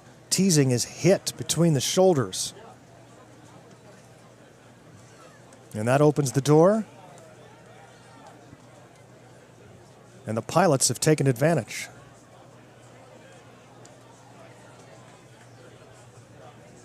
And the crowd is stunned here in Fairbanks. This is not the way it was scripted. Not the script they gave us.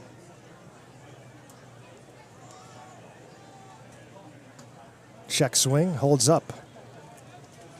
And Coach Carlos Gonzalez can only watch.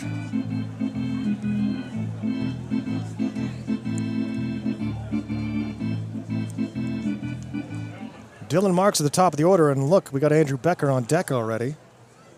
Sorrentos has got to get out of this inning here. Went around for a strike, it's 2-2. Talked about Tom Seaver and Bob Boone in the 60s, Rick Monday. Dave Kingman played here in 68, 69, hitting monster shots towards the curling club over the left field fence and across 2nd Avenue. Here's the 2-2. Just missing 3 balls and 2 strikes. Got to take care of Marks here with Becker on deck. This is a huge pitch from Sorrentos.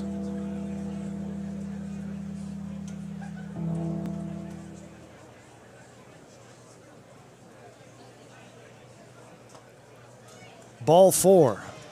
And oh boy, the 2-out walk. And now the hottest hitter on the team, Andrew Becker, who's 4 for 6 in the series, including a home run over the right field fence in last night's ball game.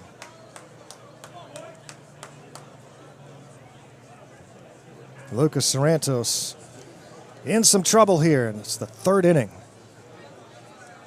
Swing and a miss. 0-1. Well, eventually, when we get to the bottom of the 3rd, it'll be Luke Shermer leading off, followed by Thiel and Armstrong. This is Becker's 3rd at bat. The Goldpanners have not gone through the order yet.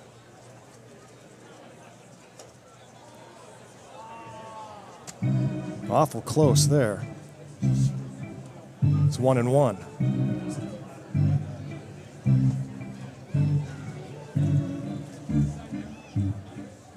Sorrentos with a 1-1. Fouled out of play. In the 1970s, Goldpanners featured one of the best hitters in Panner history, Steve Kemp, batted .425 back in '74. Dave Winfield in 1971 and '72 here. Winfield, a local hero. Swung on, hit off the hand of Sorrentos. Garcia fields it. The flip to second for the final out. Runner takes off for home, and they get him at the plate.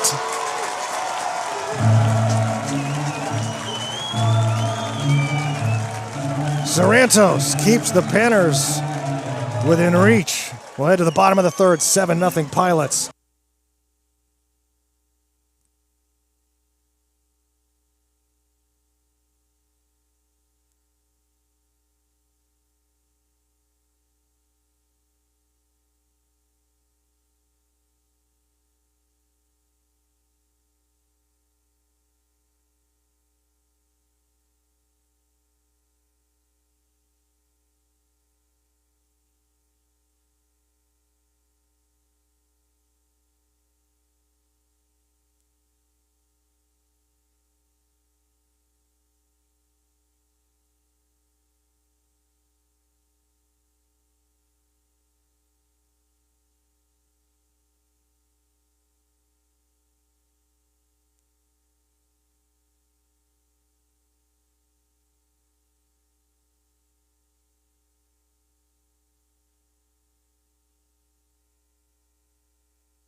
Third, number 15 designated hitter, Lucas Shermer.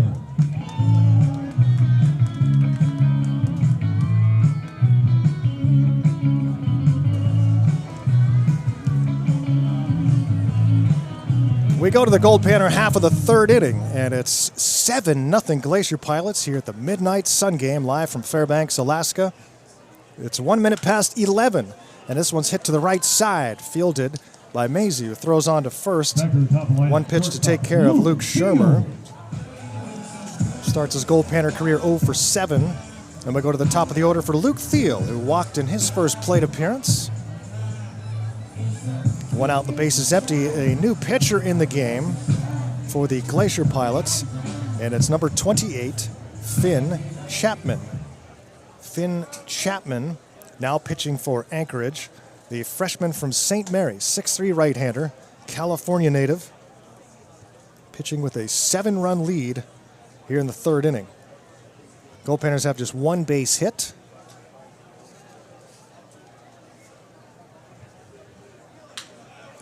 That one's hit to short. Marks, scoops, throws. He's been rock solid over at short in this series, and that brings us to Ian Armstrong. 3 pitches to get 2 outs so far for Chapman.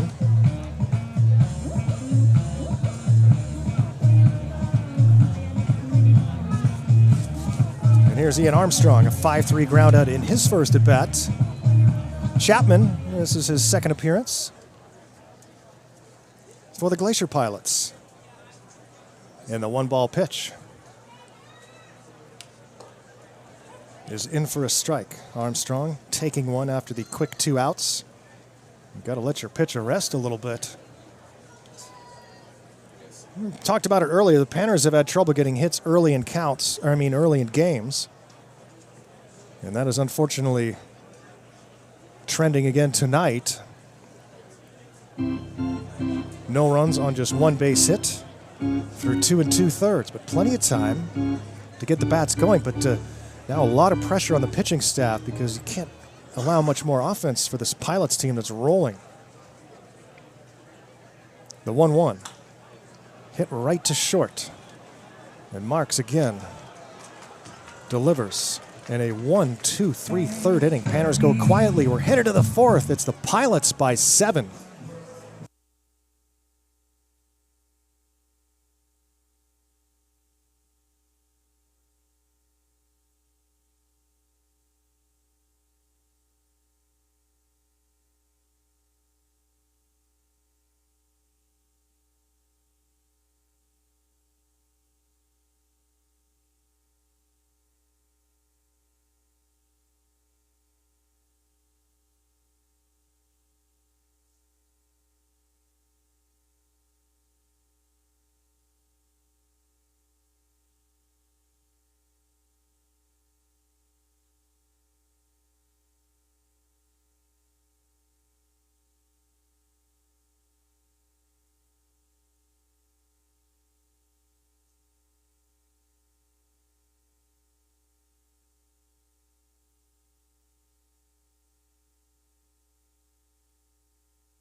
"120th Midnight Sun game, not going the Goldpanners' way so far, but still a long way to go as we head to the top of the fourth inning here. Garo Von Dane live at Growden here on PannerVision.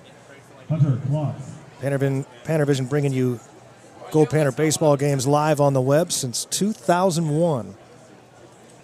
Here we are in 2025.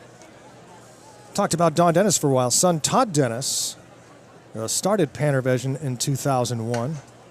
And this one is hit hard into center field, and this one is over the head of the center fielder Shackelford, or no. Did he make the catch? He made the catch. It's getting dark. I'm already having trouble seeing. Nice grab by Shackelford in center field Coming to the plate. to Adam retire Burkholm. Becker.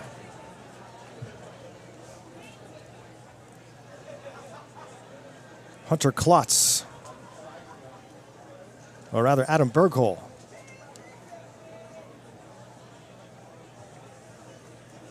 Adam Burkholm, 0 for 1 with a walk and a strikeout so far.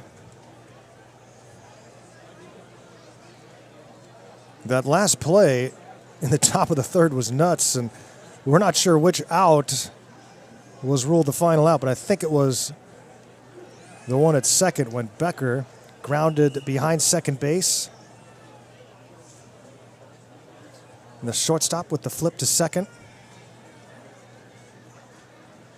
Well, actually, it was Garcia with the flip to the shortstop Thiel to get the out. The throw came home with the runner going because the Panners didn't know what the call was going to be. Alert play to keep playing.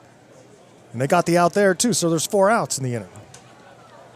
And this one is popped up right side, foul territory. Armstrong makes the catch. 2 down here in the top of the fourth. Good work for Sarantos. Here in his third inning of work in relief of Connor Wolf, who lasted an inning and 2/3. Brings up Landon Teasing, who's scored twice in the game. A 3-run home run. Came into scoring a double by Freeland. Was hit by a pitch to open up the third inning and scored on a double by Maisie. Checking the YouTube chat, a lot of people getting involved. Dan the Man talking about the old card shop here, Scratch and Spit. That was Todd Dennis who ran that card shop. Talking about some teams that used to come here, the Hawaii Island Movers. Yep, Panners used to play a lot of international competition. Japan, Cuba. Amanda Ross Maisie watching from near my hometown of Pittsburgh over there in Morgantown.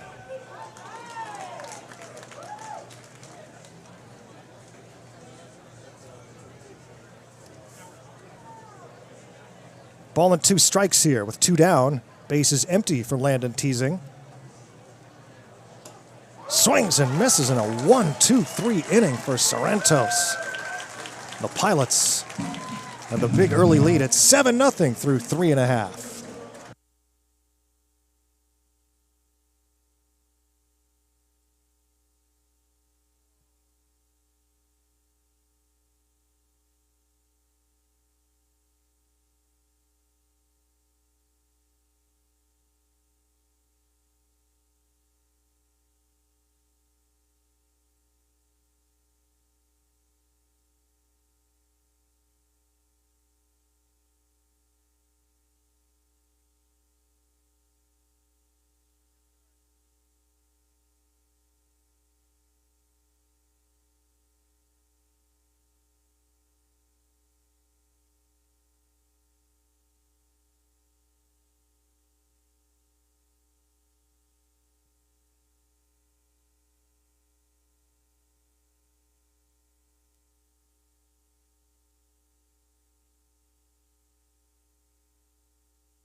That's the same guy.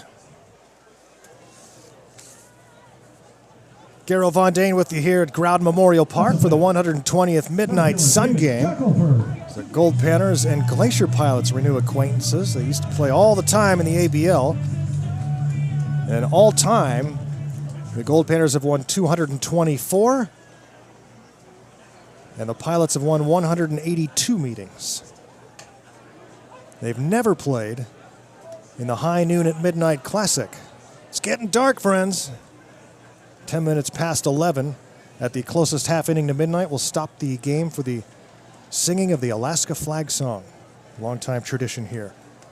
Goldpanners will try to get to Finn Chapman here. 50 for the Pilots, number 38, Cole Semino.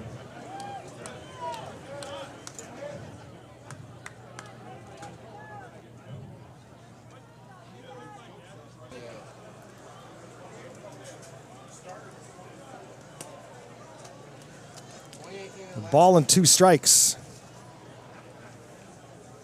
to Goldpanner David Shackelford, who will be followed by Efren Ortega and Garrett Davidson.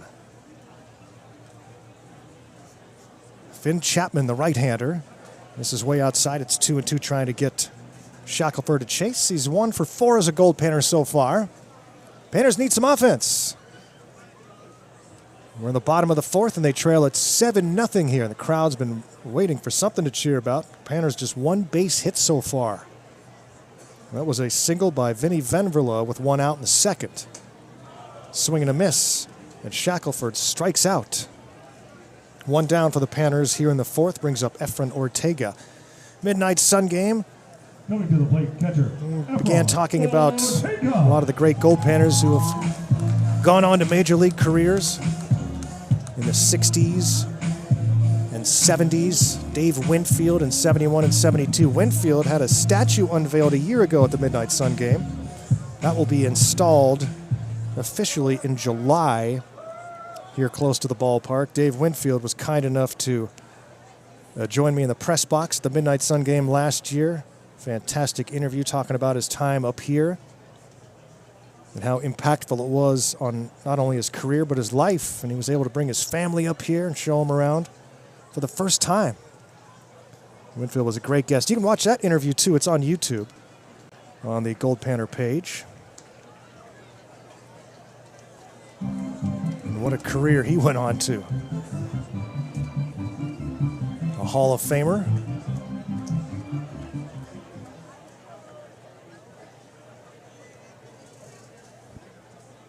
Two balls and no strikes to Ortega.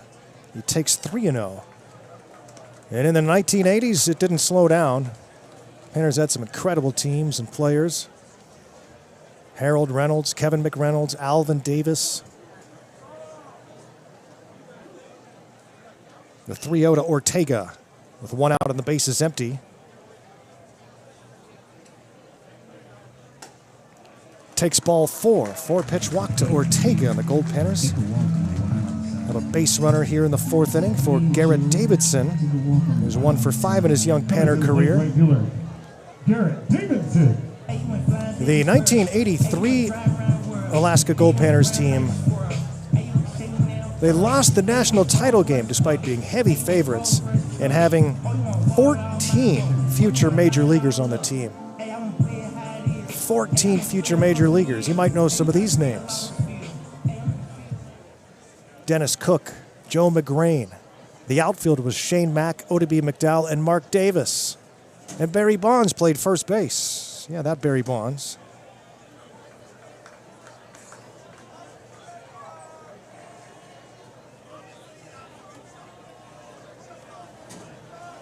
Brett Boone was here in 1988. Tom Goodwin in 87.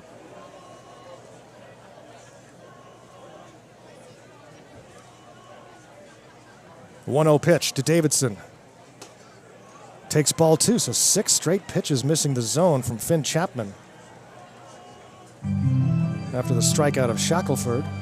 Now facing Davidson with Venverlo on deck. 7-0 Pilots here in the bottom of the 4th. Panners desperate for some runs.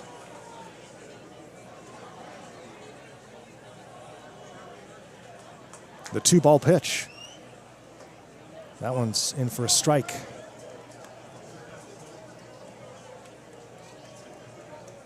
Some more recent Goldpanners to the big leagues, you might remember. Brendan Ryan, he rocketed through the minors with the Cardinals. Shortstop with St. Louis and Seattle.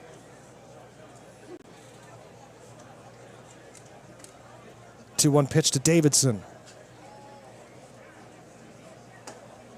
Takes up high, 3-1. Scotty Hurst, who made it with the Cardinals.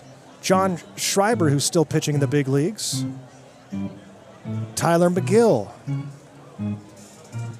tall right-handed pitcher. The Mets and Brewers. Davidson with a 3-ball, 1-strike count.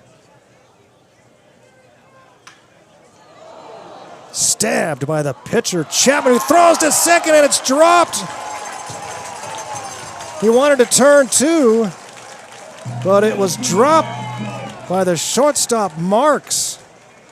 So everybody's safe, and the Panners finally catch a break. And first and second, with one out, can they take advantage?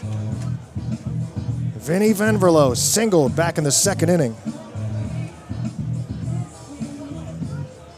Well, the Pilots made the Goldpanners pay for mistakes. Let's see if the Goldpanners can return the favor. Vinny Venverlo with Rolbecki on deck. And the first pitch from Chapman. Made a nice play to snag that one out of the air on a one hop. It's called a strike.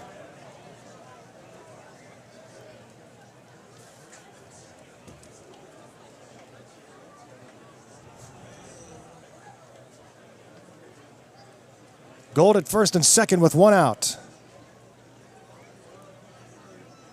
Outside for a ball. And one more Goldpanner in the big leagues that you might know. Alex Vesia with the Dodgers. Started the Midnight Sun game in 2017. Had a nice Panner career, 3.00 ERA. A lot of strikeouts.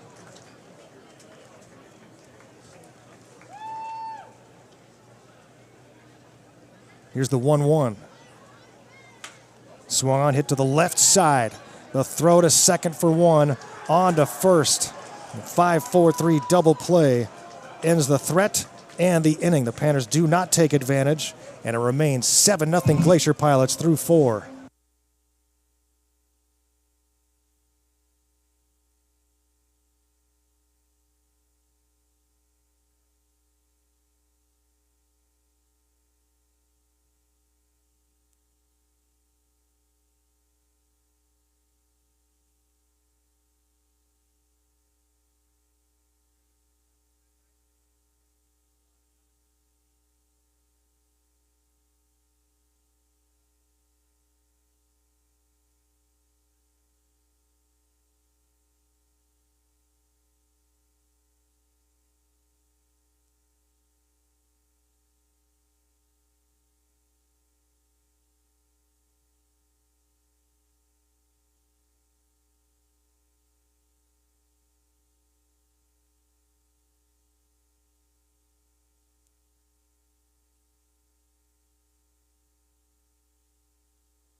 All Glacier Pilots so far here tonight in the Midnight Sun game.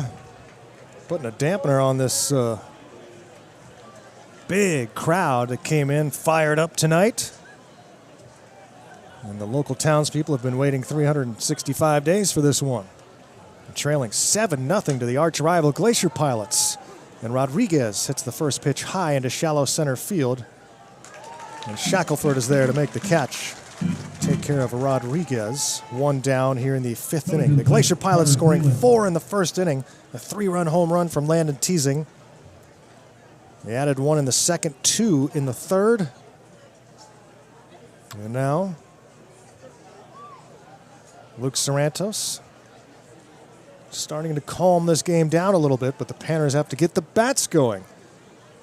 So they're trailed by a touchdown here in Fairbanks. Panners rarely lose at home. And a score like this, unheard of. And in the Midnight Sun game, impossible.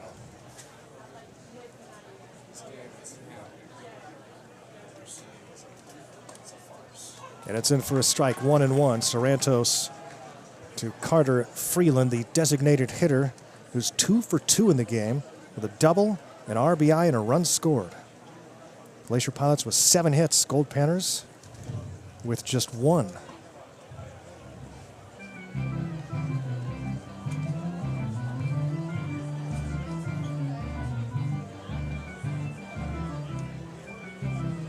Panners have lost this game just 15 times since 1960. They're in big trouble here tonight. Did he swing? They say no. 3-1.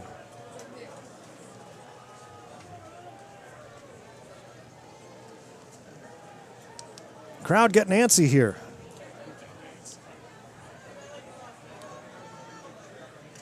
Swing and a foul tip. 3 balls and 2 strikes. Pilots came in with a record of 3 wins and 5 losses, including a sound defeat last night to the Goldpanners. 5-1, the Goldpanners winning.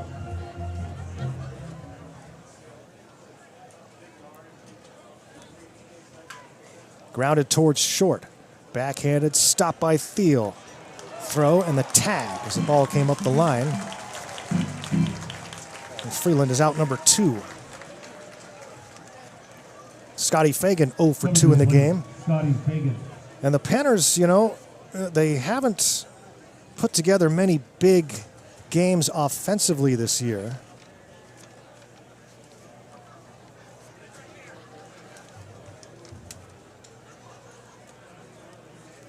Generally, you know, 7-8 hits per game. That's not going to be enough tonight, even if they pull that off. Scotty Fagan, the batter, he's 0 for 2. Freshman from Kansas City.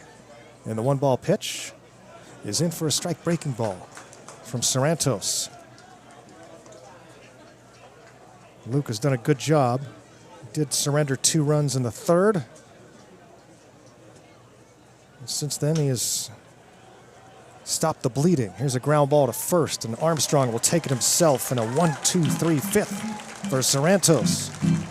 Panners need runs. We played half a ball game, and it's 7-0 Glacier Pilots.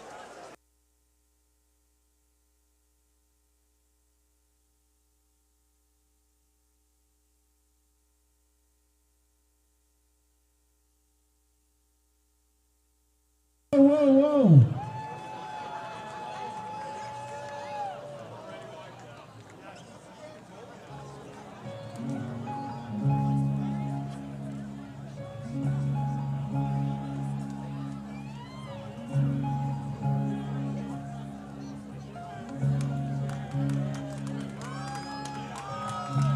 Make some noise for all the kids.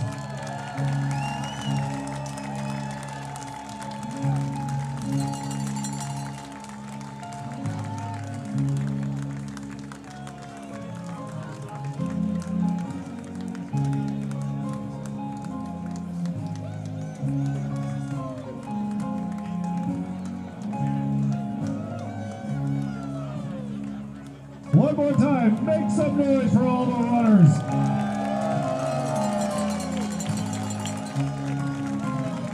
Bring them home, bring them home.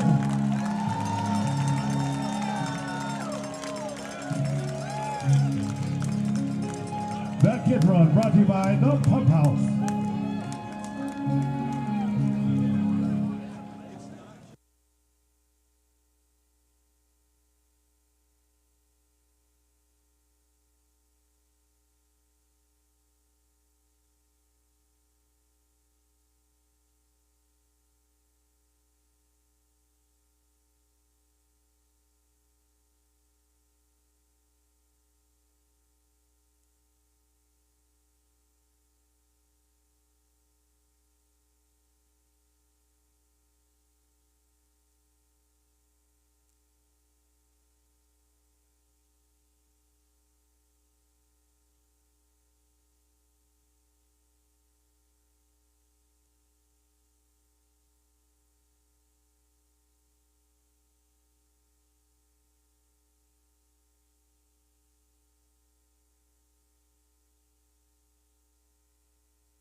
The kids run the bases in the middle of the fifth inning, as they do on many occasions here at Growden Memorial Park. All season long, I mean, we get great crowds here, tons of kids. It's just a wonderful atmosphere all summer here at Growden. And this is the big one, Midnight Sun Game, biggest crowd of the year, 3,000 plus. For weeks we were looking at the forecast and nothing but sun. And that's the way it was supposed to be, but a wildfire starting last night brought the haze and smoke to obscure the sky's beauty here in Fairbanks. We're in the press box here high above the turf. Evan Rolbecki leading off for the Goldpanners, followed by Alex Garcia and Luke Shermer. Finn Chapman, third inning of work on the hill for the Pilots. 1-1 pitch is up high for ball 2-1. Panners need base runners. So we enter the second half of tonight's ball game. It's 11:27 locally. Again, we will pause this game at the closest half inning to midnight for the singing of the Alaska flag song. And the strike is called. The Panners better get some runs. Otherwise, this crowd's going to start thinning out after the Alaska flag song. Some people choose to leave after midnight has been reached. Last year, it stayed pretty darn full. Panners defeating the Seattle Studs a year ago, 10-4.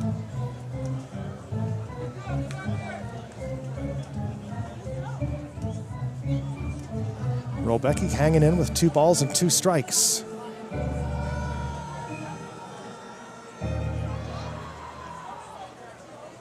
Trying to give the Goldpanners a leadoff base runner here in the 5th inning against Finn Chapman. 3rd inning of work for the right-hander. It's chopped up the middle. Long run for Marks. 360 spin off the mark. And Rolbecki will stay at first base. And he is safe there with an infield hit. Second baseman, Alex Garcia.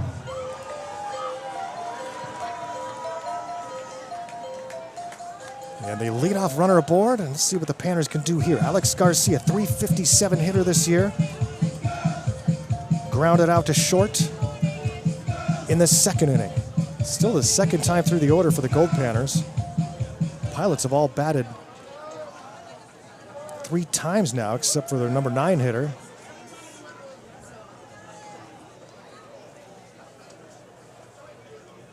And it's a ball high to Garcia. Agar, fan favorite. The Midnight Sun Game veteran.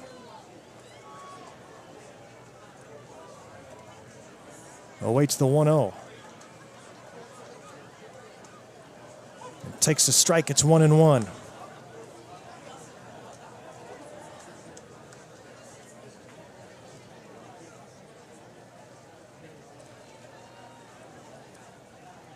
Alex Garcia.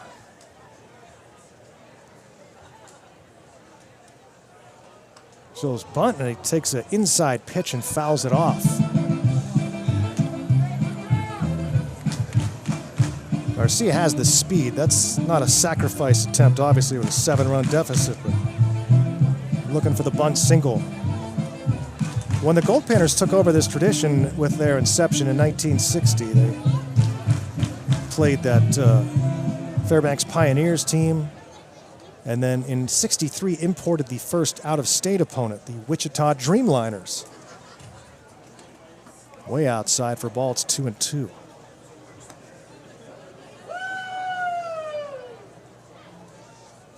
We've seen some fantastic finishes in recent years in this classic.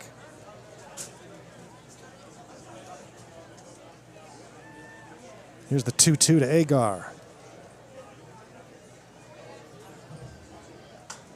Swung on, hit to the gap in left center. Rodriguez gets to it on one hop to cut it off, but Garcia has a base hit, and the Goldpanners bats are coming to life here in the 5th inning. 2 on with nobody out for the number 9 hitter Luke Shermer, who's looking for his first Goldpanner base hit, newcomer. He's 0 for 7 so far, so he's due, right? freshman from Cal Irvine out of Hermosa Beach, California.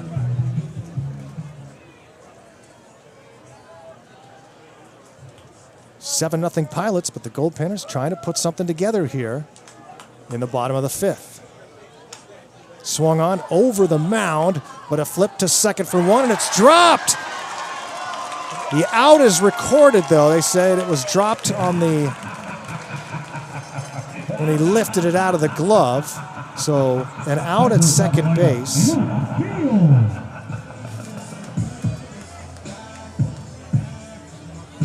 But Shermer's safe at first, so Panners avoid disaster.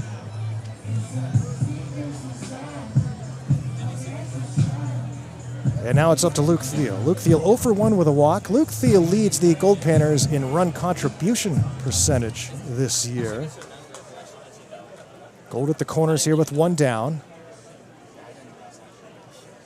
Can the Panners chip away? Takes a strike. Thiel, a run contribution percentage of .250. That means he's been directly involved in 25% of the Goldpanner offense this year, either driving in the run or scoring the run. And he add to that here, the 0-1 pitch. Hit to short, Taylor made 6-4-3 double play, and the Panners come up empty. Another double play. And we played 5, and it's Pilots 7, Panners nothing.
Leading off the top of the 120th annual Midnight Sun Game, live from beautiful Fairbanks, Alaska, just 153 miles south of the Arctic Circle. Garo Von Dane welcoming you back here to Growden Memorial Park. Goldpanners trailing 7-0. Taking some life out of this crowd, and that double play didn't help to end the fifth inning. Panners had a couple of hits to lead off the inning, had 2 on with nobody out, but do not score. We go to the 6th inning now. And Lucas Shermer, or rather Luke Sarantos, back on the hill. And this one is lifted high into left. Rolbecki going back, and this time can make the catch without having to dive for it. Maisie is out number 1. Well, Sarantos back to the top of the lineup. Dylan Marks suddenly has now retired 7 straight. And we go to the top of the order for Dylan Marks. Pilots with some mistakes in the 5th inning. The Panners are in the 4th inning and the 5th inning. The Panners cannot take advantage. Panners have been very timely with their hitting this year, but not the case so far tonight. But again, there's time. But a lot of pressure on Sarantos to keep the Pilots off the board again here in the 6th inning. There's no margin for error now. And it's up and in for ball 1.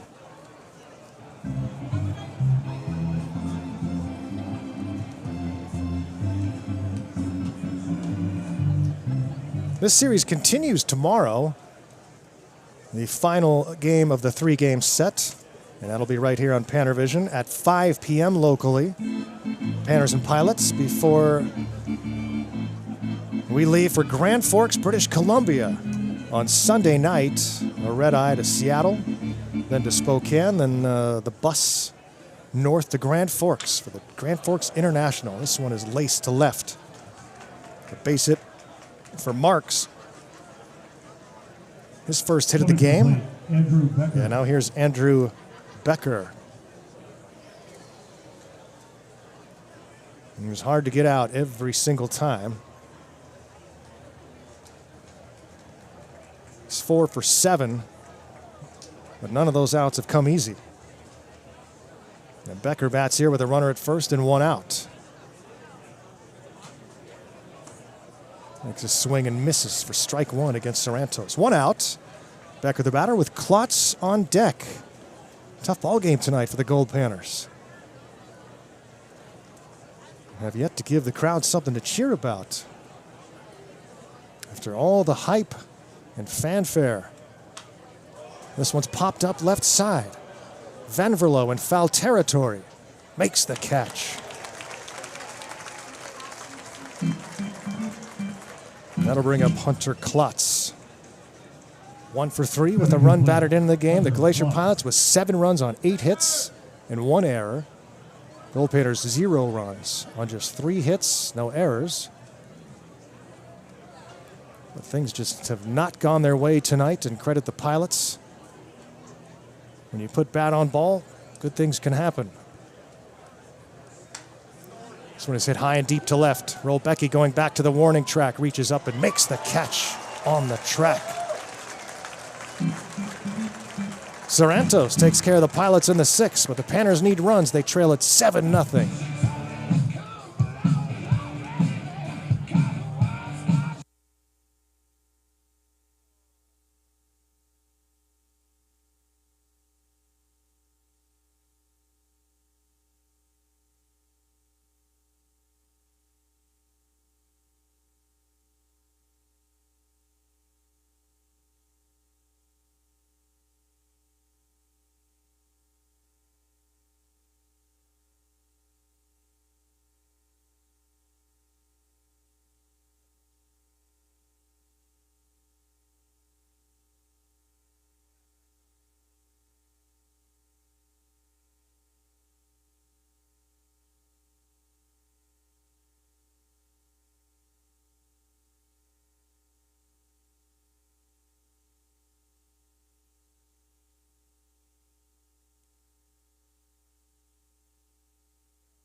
Up the bottom of the 6th. 120th annual Midnight Sun Game live from Growden Memorial Park here in Fairbanks, Alaska. We're creeping towards midnight, 11:40 p.m. locally. All Glacier Pilots so far 7-0 over the Goldpanners as the Panners come to bat here in the bottom of the 6th. They'll try and get some offense against a new pitcher. It's the left-hander Cole Simoneau. Cole Simoneau, number 38, the freshman from Nichols State. Louisiana native, 6'2", starts with ball 1 to Ian Armstrong.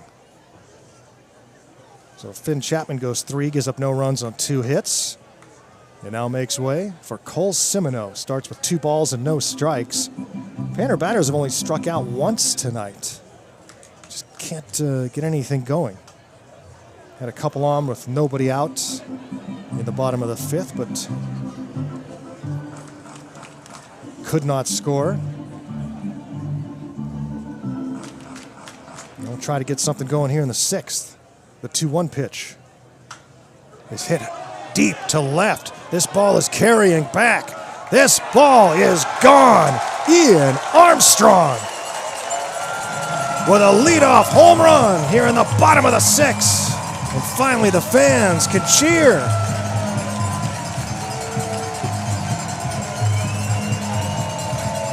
Armstrong with helmet taps as he's greeted at home plate. The Panners finally have a run on the board. Ball hit deep over the left center field fence. At the plate, David Shackelford.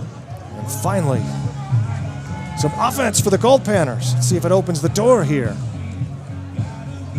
Cracks the seal.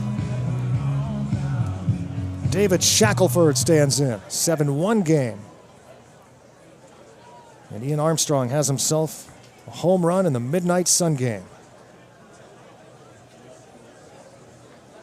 This ballpark opened in '61, but floods here in Fairbanks when the Chino overflowed destroyed much of the town and the ballpark. It was rebuilt. This press box was built then in 1967, and it remains. It's a little wobbly, but we're still here, right? But we got more people up here than usual, so hang on to your hats. Ball 4, 4-pitch walk to Shackelford. I started to talk about some of the fantastic finishes we've had here in recent years. Going to the plate, Efron Ortega. In 2018, Niles Nygaard with a walk-off bomb into the night sky. Fans went crazy that night. In 2022, another all-time classic here against the San Diego Waves as Efren Ortega stands in with a runner on and nobody out. In 2022, the Panners led 8-4. They were just cruising along in the 7th inning, the nice, comfortable lead before the Waves came back. 1-0 pitch is in for a strike. The Waves rallied and took the lead in the top of the 9th inning, stunning the crowd here. But then the Panners tied it in the bottom of the 9th inning and then walked it off in the 10th.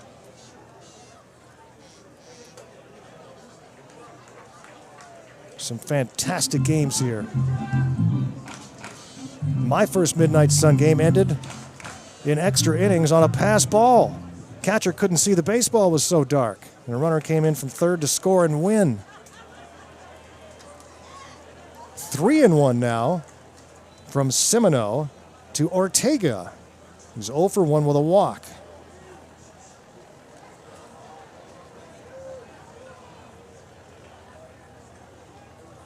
Way up high, ball 4. Back-to-back walks after the home run by Armstrong to lead off the inning. Coming to the plate, Garrett. No reason for the Pilots to sweat just yet, but let's give it some time. And now a conference on the mound. Coach looks out to the bullpen, and the Pilots will gather together on the mound here in the bottom of the 6th inning. Goldpanners have finally scored to make it a 7-1 game and are trying to start a rally here in the 6th with 2 on and nobody out. Garrett Davidson will be the batter. New arrival to Fairbanks. He's 1 for 6 since landing at Fairbanks International. And Davidson, a freshman from UC San Diego, At the plate, will try to keep this inning going in a positive direction. If you're enjoying this Midnight Sun game, you can watch the archive broadcast on YouTube, as well as every other Goldpanner game all season long.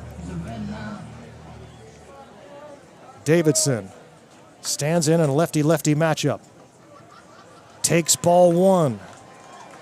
And now the bullpen will get started for the Glacier Pilots. Up the first base side, that's the Pilots dugout to our right, Panners to our left. And the 1-ball pitch.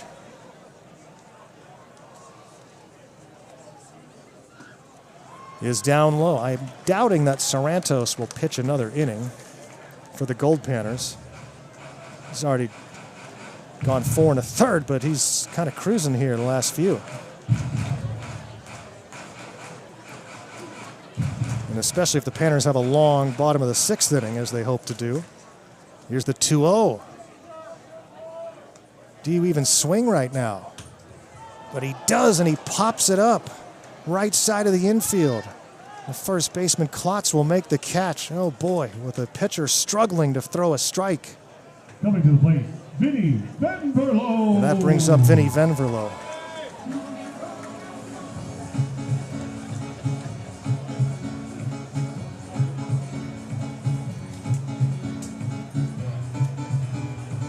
Venverlo 1 for 2 in the game.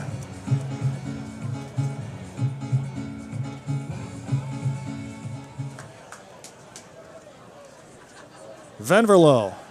And the throw to second goes into center field. And both runners will move up.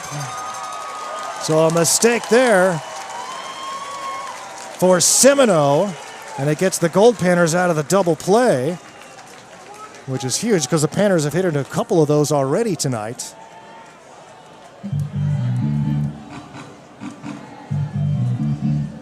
And the crowd starts to give it to Semino. Venverlo with a chance to drive in a couple. And he takes a strike. Would have been a tough pitch to do much with. And it's 0-1. 1 out, Gold at 2nd and 3rd. 1 run is in. The Panners need more. A huge opportunity here. Swung on, hit deep to right. This ball's carrying back, and it is caught on the warning track. The runners will tag in advance, so the Panners pick up another run. But wow, what a catch by Becker in deep right field. That's a huge play right now. Shackelford comes in to score. Over to third goes Ortega. It goes as a sac fly, but oh man, a couple more inches and this whole ball game might be changing. Now Rolbecki can bring in another Panner run if he can find a spot. Had an infield single in the 5th.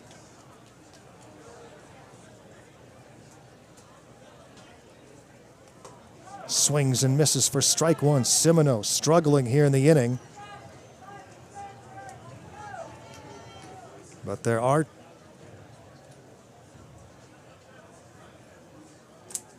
now 2 outs.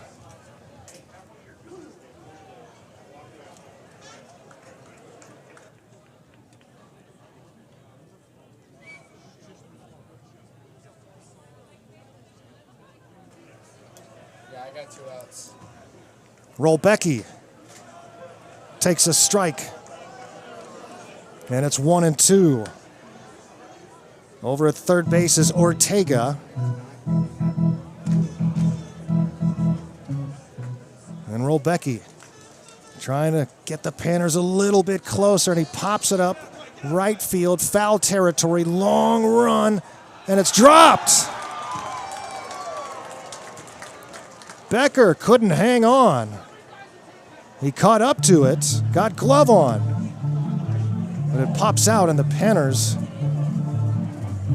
are still alive here in the 6th.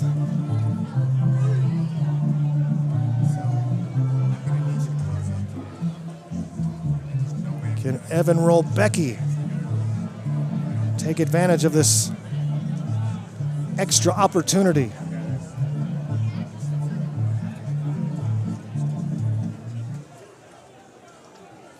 Awaits the 1-2. Reaches out, pops one into shallow left. Fagan underneath it. Makes the catch, and the Panners go down, but they do score twice. It's now a 7-2 game as we head to the final third of tonight's ball game. Pilots in front by 5.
Cleaning up the top of the 7th.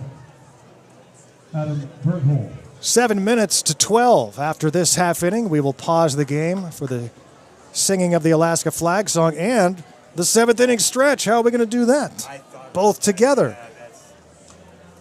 Well, that's going to be odd. That's a first-timer. 7th inning stretch is different here in Fairbanks than in most ballparks, as you'll see. I don't know how they're going to do it.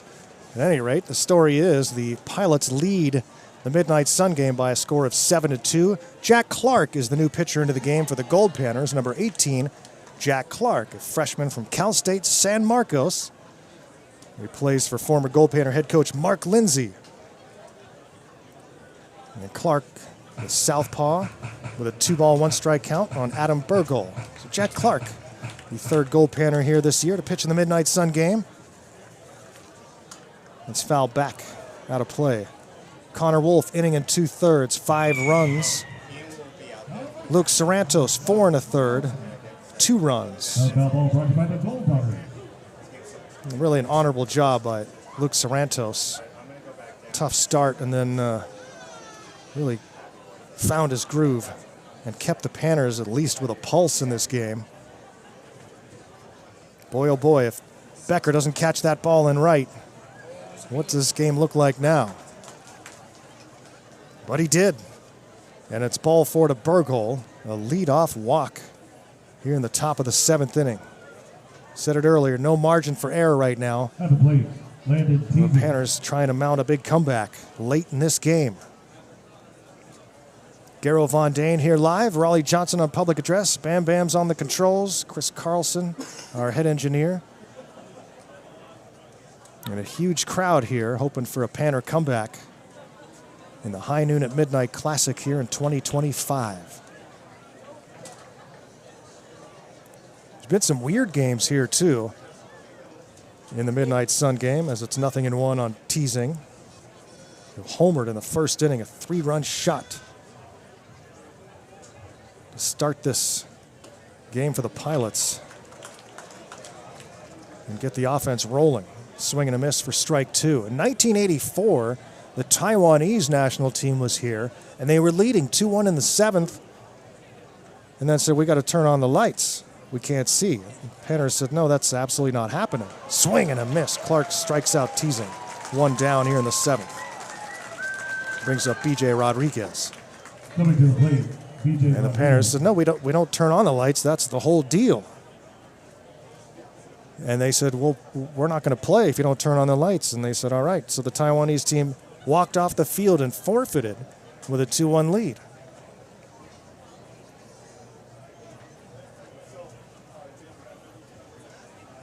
Swing and a miss. Back in the 60s, the spaceman, Bill Lee, lost in the Midnight Sun game. He was devastated, and it ate him for many years, and way after his major league career ended, at age 67, he came back and started the Midnight Sun game. Had a few pops beforehand, went out and won. How about that? The spaceman, big ambassador for the Goldpanners.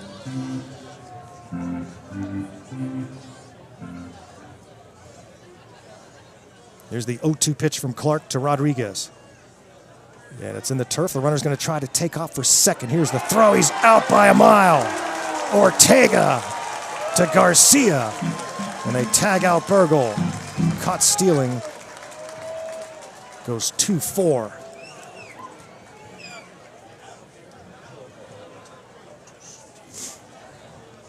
The bases are empty again. Pilots have not scored since the 3rd inning.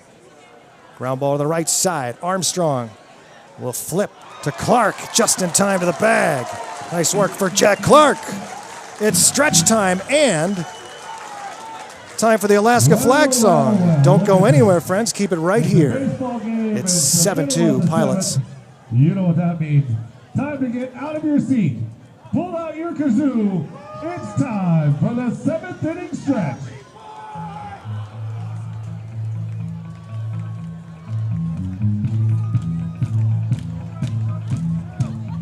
Walking on the street on a sunny day. A feeling in my bones as I have my way. Oh, I'm a happy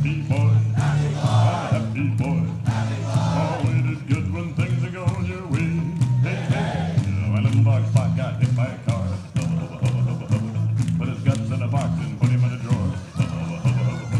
Oh, I'm a happy boy. Oh, I'm a happy boy.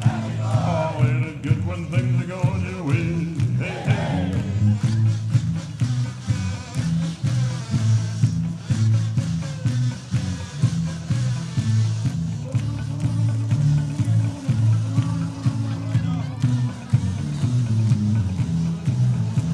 I forgot all about it for a month and a half. I looked in the drawer and started to laugh. Cause I'm a happy boy. Oh, I'm a happy boy. Oh, ain't it good when things are going your way? Hey, hey.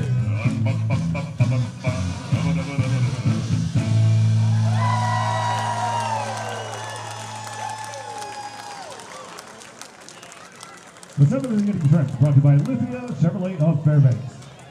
And as is tradition, the closest half inning to midnight, the Alaska Goldpanners welcome the Sweet Adelines singing the Alaska Flag Song.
Ladies and gentlemen, the Sweet Adeline.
Leading off the bottom of the 7th, Alex Go. Happy Boy makes his appearance at the Midnight Sun game during the 7th inning stretch. And we have the singing of the Alaska flag song by the Sweet Adelaides. Just a beautiful tradition that continues here in 2025 at the Midnight Sun game. And this big crowd now hoping it sparks a Goldpanner rally. Alex Garcia leading off against the new pitcher for the Glacier Pilots, Chase Sorley, number 21. Chase Sorley, a freshman from Sacramento State out of Las Vegas, Nevada, 6-foot right-hander, pitching in the Midnight Sun game against Garcia, Shermer, then the top of the order, Thiel, with the Glacier Pilots in front, 7-2. These two teams met in the NBC World Series championship game back in 2002. Goldpanners rallied to win that game and earn their 6th national title. Swing and a miss, it's 1-2 from Garcia, who's 1 for 2 tonight.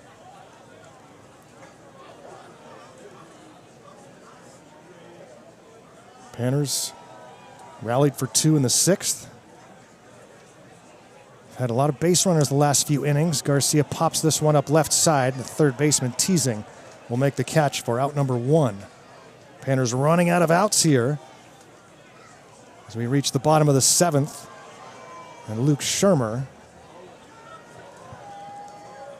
will not bat here. It's going to be Owen Mealy. Pitch hitting, number 25, Owen Mealy. So Owen Mealy will pinch hit for Shermer in the 9 spot. Mealy, a freshman from Cal Poly, another new arrival here in Fairbanks, out of Thousand Oaks, California, as the wave has started here at Growden. It's past midnight. It's tomorrow now. 5 minutes past 12. Here in Fairbanks, Alaska, on the longest day of the year. Just 153 miles south of the Arctic Circle. Mealy with a 1-ball pitch. Takes ball 2. Crowd's going to make their own excitement. Can Mealy start a rally?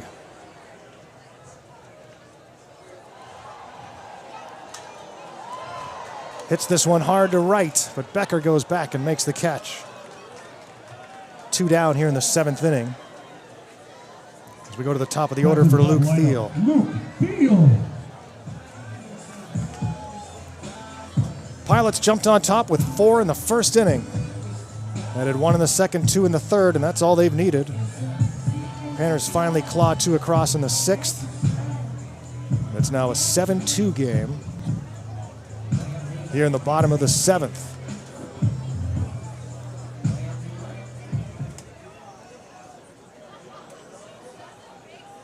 Another huge crowd here tonight. Had some massive crowds the last few years. There was about 1,000 people here back in 1960 for the Midnight Sun game. Not sure how many were there in 1906 when the Eagles Club and California Bar met. There are some photographs of those early Midnight Sun games. Swing and a miss. It's 0-2 on Thiel from the new pitcher, Chase Sorley.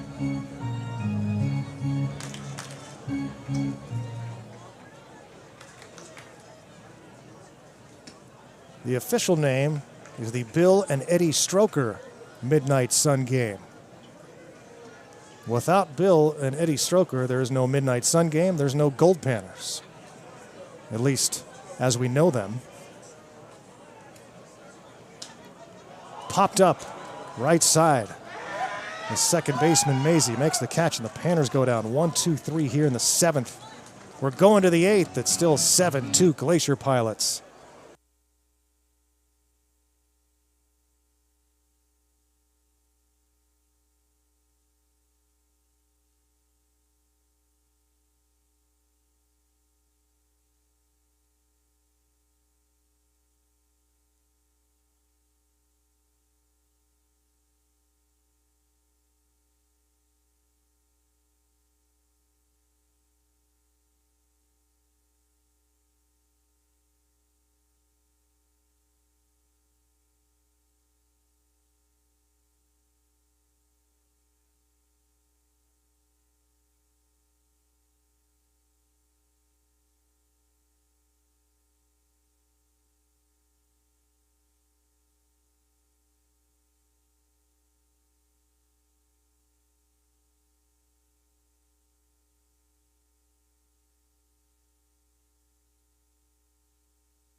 Head to the 8th inning here at the 120th Annual Midnight Sun Game. Garrow Von Dane with you here.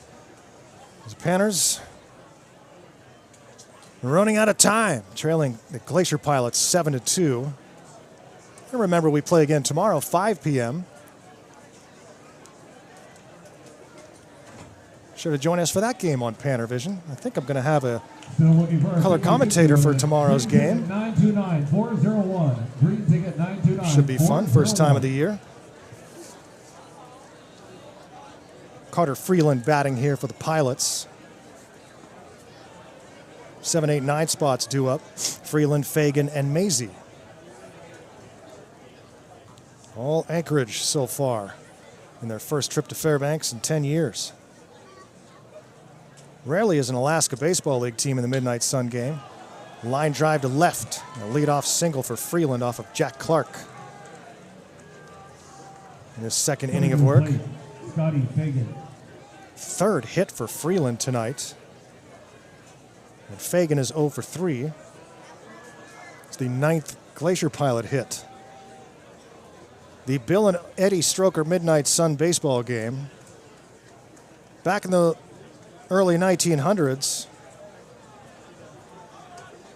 the bunt is laid down, fielded, barehanded by Venverlo, who throws on to first, and a sacrifice bunt. It was 5-3, moving Freeland, an insurance runner, into scoring position for Weston Maisie, a freshman at WVU. He's had a good night at the plate, 2 for 3 with a 2-run double, a stolen base and a run scored. All out of the 9 spots, with Dad here in the stands looking on. Back at the early 1900s, Eddie Stroker emigrated up here from the Bay Area, started putting together baseball games, and played in a bunch of those early Midnight Sun games. Eventually gave birth to William Stroker, who spent his entire life here in Fairbanks. He became the president of the Goldpanners from 1965 all the way until his passing in 2010. An incredible human being, Bill Stroker, who has done so much for Fairbanks and Alaska, charitable contributions, and with the Goldpanners. And long after his passing, his legacy is still strong throughout the community. A legendary figure. One of the few people in Fairbanks who always wore a suit and tie. But he was a real Alaskan, with cabins all over the state, hunting and trapping.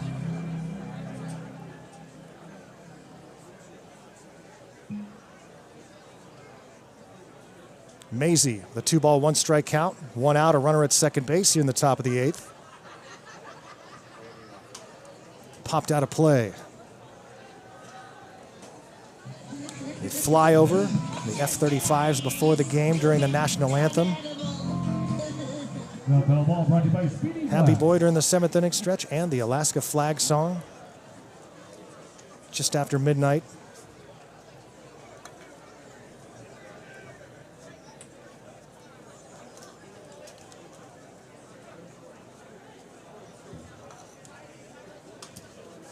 And a high fly ball, right field side, slicing foul. The Pilots bullpen. Glacier Pilots have had some big leaguers too, a whole bunch of them as a matter of fact. Probably the 2 best known ones, Mark McGuire and Randy Johnson, the big unit.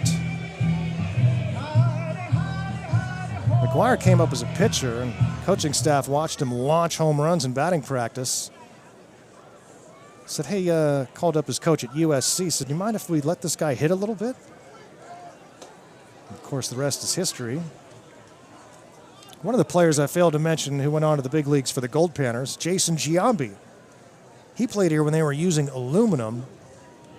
You know how many home runs he hit here at Growden with metal bats? 0. They had a high average in the high 300s. And it's ball 4 on a payoff pitch.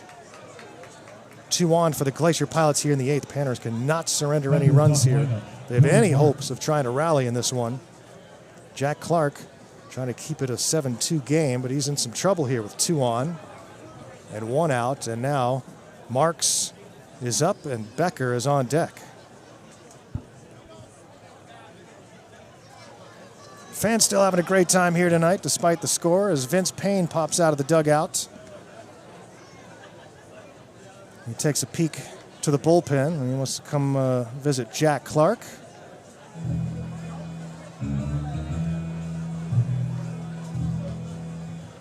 Goldpanners in some trouble again here in the 8th inning. So glad you could join us. I haven't been able to get a look at the YouTube chat in some while, so I'll apologize for that. We got a lot going on up here in the press box, as you might imagine. I've talked about a lot of people here tonight. Current general manager John Lorkey puts in so much work for this team. Stacy Josie, who does more than anyone could imagine for this ball club. Kind of the under-the-radar hero of the Goldpanners. Abe Siddall, president and merch maker.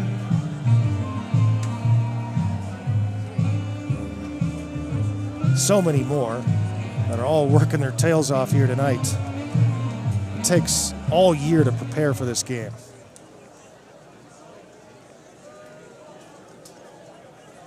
Dylan Marks, as Jack Clark remains in the game with 2 on and 1 out. Hits him. And Clark frustrated after the visit to the mound. Clark drills the next batter, and now look out because the toughest out on the team, Andrew Becker, will stand in. Andrew Becker, the home run last night, 4 hits in the series, is licking his chops right now with the bases loaded and 1 out. Strike called.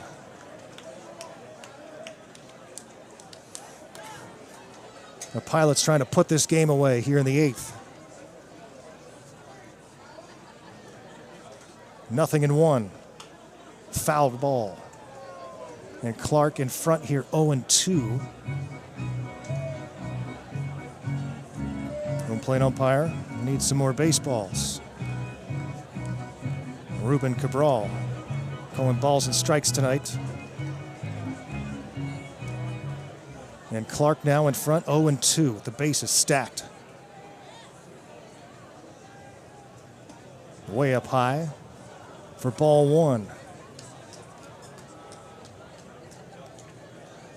After Becker, it's Hunter Klotz.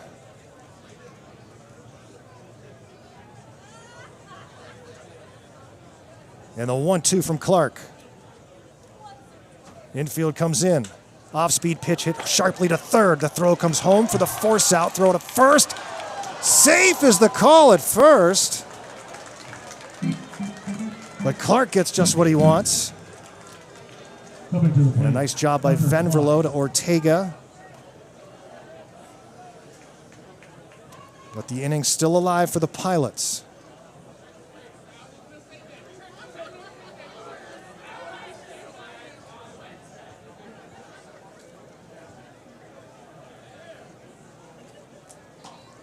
Base is still loaded for Hunter Klotz with 2 down. Clark's pitch catches the outside corner for strike 1. Can Clark get out of this without surrendering a run and keep the Panners alive? The 0-1 pitch. Off speed, misses away. 1-1. Maisie at third, Marks at second, Becker at first base. And a little drama here with the Pilots trying to put this game away, and the Panners hanging on for dear life in the top of the 8th.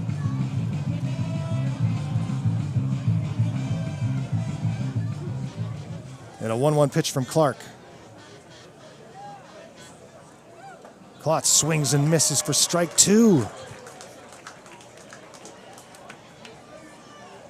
It's probably the last batter that Clark will face tonight. Can he take care of Klotz, put up a 0? The 1-2 pitch. Way outside, 2-2. Took something off that. And the count evens up now. 2 balls and 2 strikes. Burgol on deck.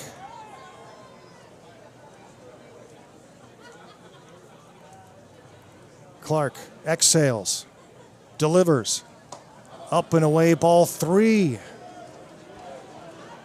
And now, a huge pitch. The base is loaded. And a 3-ball, 2-strike count. Payoff pitch from Clark. High fly ball to left. Rolbecki is going back towards the track. Reaches up and makes the catch, and Clark leaves him loaded here in the 8th. We're still alive. It's 7-2 Pilots going to the bottom of the 8th inning.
The 120th annual Midnight Sun Game continues here on PannerVision, where we carry every Goldpanner game all season long home and on the road. We're going to Grand Forks, British Columbia next week for the GFI tournament, a 10-team tournament that is just a great time. But first things first, we go to the bottom of the 8th. The Panners are trying to rally here against the Pilots. First pitch is lined off the netting by Ian Armstrong against Chase Sorley. Sorley pitched a 1-2-3 7th inning and now works against Armstrong here in the 8th, followed by Shackelford and Ortega way outside for a ball. Panners trailing 7-2.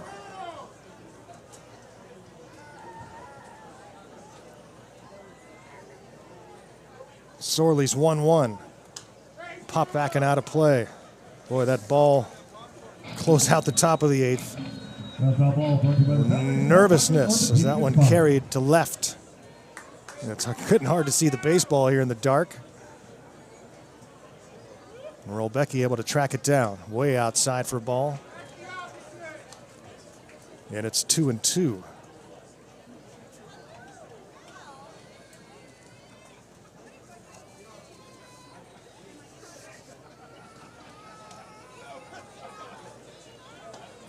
Thought about it and takes strike 3.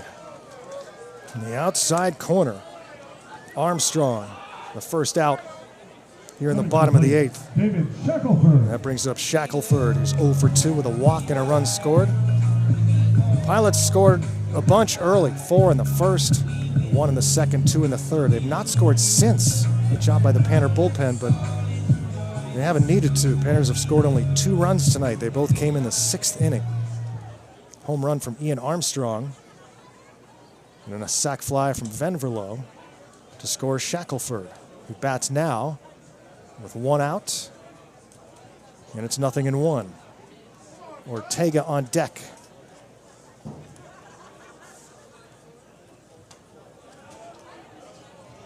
Close one. But it's a ball.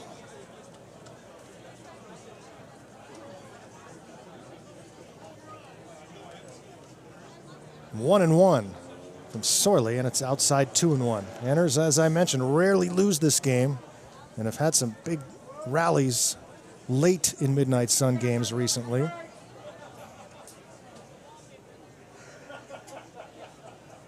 Had a few could-be rallies extinguished today.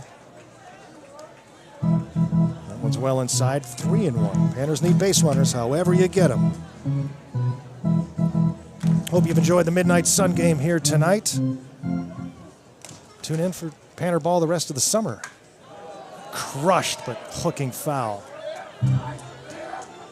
Shackelford all over that pitch from Sorley, but out in front. And it's 3 balls and 2 strikes. And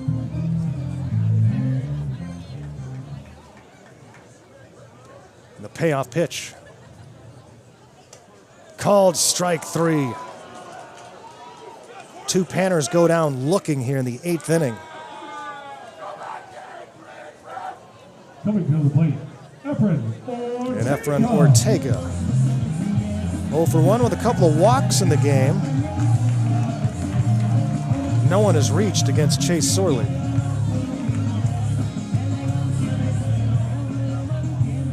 Jack Clark looks like will not return for another inning. 2 scoreless on 1 base hit and danced out of some big trouble.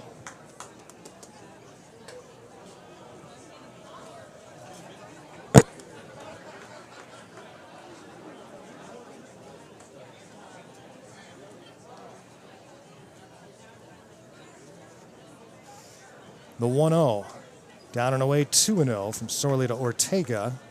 Should Ortega reach, it would be Garrett Davidson. Panners running out of time and outs. Bottom of the 8th inning with 2 down and nobody on.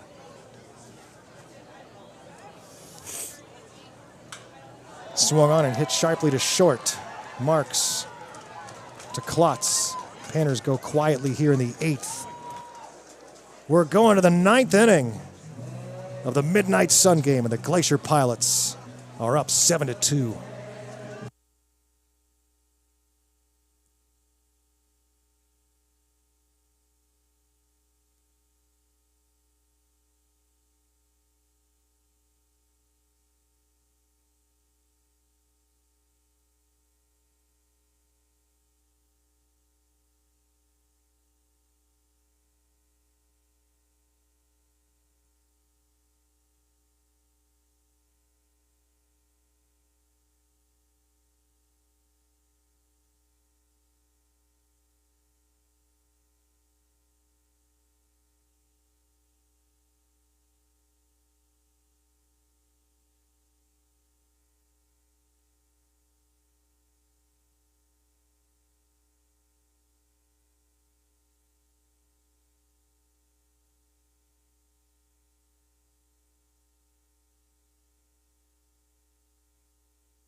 Fans singing along to Neil Diamond here before the 9th inning. The Goldpanners trailing the Anchorage Glacier Pilots, our old rivals from the Alaska Baseball League days. The Panners trailing 7-2. And Hunter Beck into the game to pitch for Fairbanks. The freshman right-hander from Allen Hancock out of Las Vegas, Nevada. Hunter Beck pitching in the Midnight Sun game here in the 9th inning in a 7-2 deficit. Crowd still having a great time, but they would love to see a Panner rally in the bottom of the 9th, but Hunter Beck has to put up a 0 first. The top half of the inning. Burgole 0 for 2 with a couple of walks and a run scored. If you joined us late, you missed a bunch of Pilots scoring. They put up 4 in the first inning. 3-run home run by Landon Teasing. Grounded left side. Venverlo on to first. 1 down here in the 9th. Connor Wolf, an inning and 2/3, 5 runs. Luke Sorrentos, 4 1/3, 2 runs. Jack Clark, 2 innings, no runs on 1 base hit. Now Hunter Beck, the right-hander for Fairbanks, facing Landon Teasing, who hit that home run back in the first inning. Midnight Sun game, it's 12:31 a.m. when we're playing baseball here in Alaska. And after tonight, the days will start to get shorter. And believe you me, it is a long, cold winter here in Fairbanks. That's why summer is a non-stop celebration. But solstice weekend is the pinnacle. Swing and a miss for strike 2. A huge festival tomorrow, street festival downtown. The Midnight Sun Run through the streets of Fairbanks at 10 p.m. This one's fouled off. And our baseball game against the Pilots at 5 p.m. tomorrow, right in the middle of it all.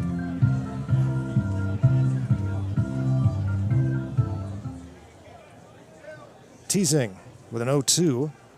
Swings and misses for strike 3.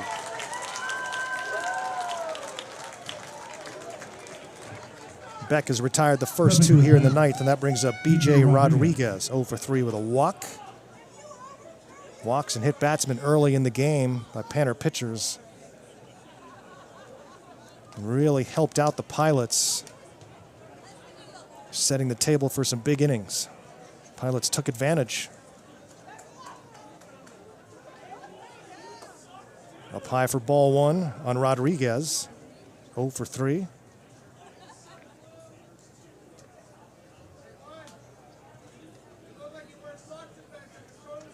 And here's the 1-0. Pilots playing rude visitors here for the Midnight Sun game.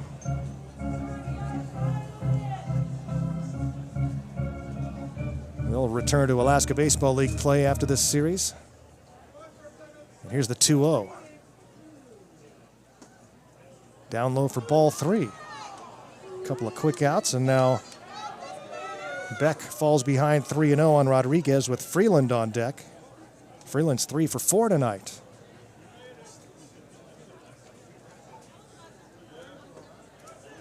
Strike called, 3-1. And again, look for articles in the coming days online. There'll be a New York Times story. I mentioned ESPN doing a feature. Fouled off. And other outlets around the world. It's crazy the stories that pop up from media outlets all over the planet. Payoff pitch to Rodriguez. Outside for ball 4. Rodriguez has a second walk of the game. The inning continues for Carter Freeland. Coming to the plate. Looking ahead to the bottom of the 9th for the Goldpanners, it will be Davidson, Venverlo, and Rolbecki due up.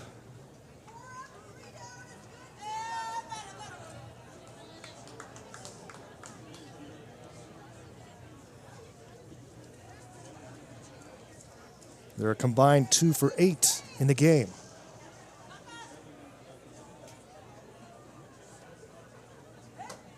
I wouldn't want to be trying to hit right now in this darkness, in this hazy sky. It's rare that I've seen the lights on the water tower beyond center field. Strike called, it's 1-1. And the Pilots' designated hitter, Carter Freeland. Hunter Beck working with a runner at first and 2 down here in the top of the 9th. And the 1-1 pitch. Ooh, just missed the outside corner. Crowd still cheering and chanting. A lot of people hanging around, hoping to see a Goldpanner rally. Runner takes off on a 2-1 pitch. Throw to second is into center field. Threw it well wide of the bag, did Ortega, and all the way to third goes Rodriguez. Stolen base E2 after the walk that came with 2 outs. Walks have really hurt the Goldpanners tonight. Hoping this one doesn't. But Carter Freeland stands in with a 2-ball, 2-strike count. Called strike 3, no damage done. And Beck and Freeland stare each other down. Here we go, we're headed to the bottom of the 9th. It's the last chance for the Goldpanners here in the Midnight Sun game when we come back. 7-2 Pilots.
This is it, the last of the 9th here in Fairbanks, Alaska for the Midnight Sun game. 65th for the Goldpanners, 120th for this glorious town of Fairbanks in the golden heart of Alaska.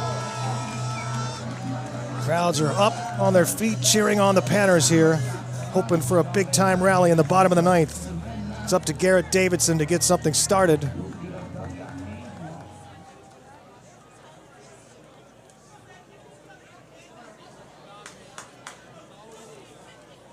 The first pitch is popped high and out of play. Goldpanners have been spending this entire game trying to fight their way back after an early 7-0 deficit in the 3rd inning. Had multiple innings where they looked like they might be starting a rally and the Pilots extinguished it. They just haven't gotten that timely hitting that they've gotten much of the year. This ball is hit high into center field. Rodriguez drifting back underneath it and will make the catch. Davidson is out number 1. Coming to the plate, Vinny. Hope you've enjoyed this Midnight Sun game, wherever you've been tuning in from. Remember to follow the Goldpanners on the social media pages to see a lot of great pictures after this one on Facebook and Instagram and TikTok. And again, you can follow me all summer long on Twitter at VoiceOfGman. I'll keep you up to date on Goldpanner stuff all summer long. Hot shot to second. Maisie throws on to first, and Venverlo is out number 2, and the Goldpanners are down to their last out. It's 12:39 a.m. here in Fairbanks.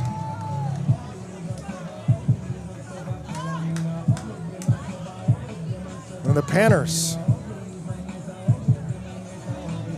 are down to their last out. And Evan Rolbecki, 1 for 3 tonight.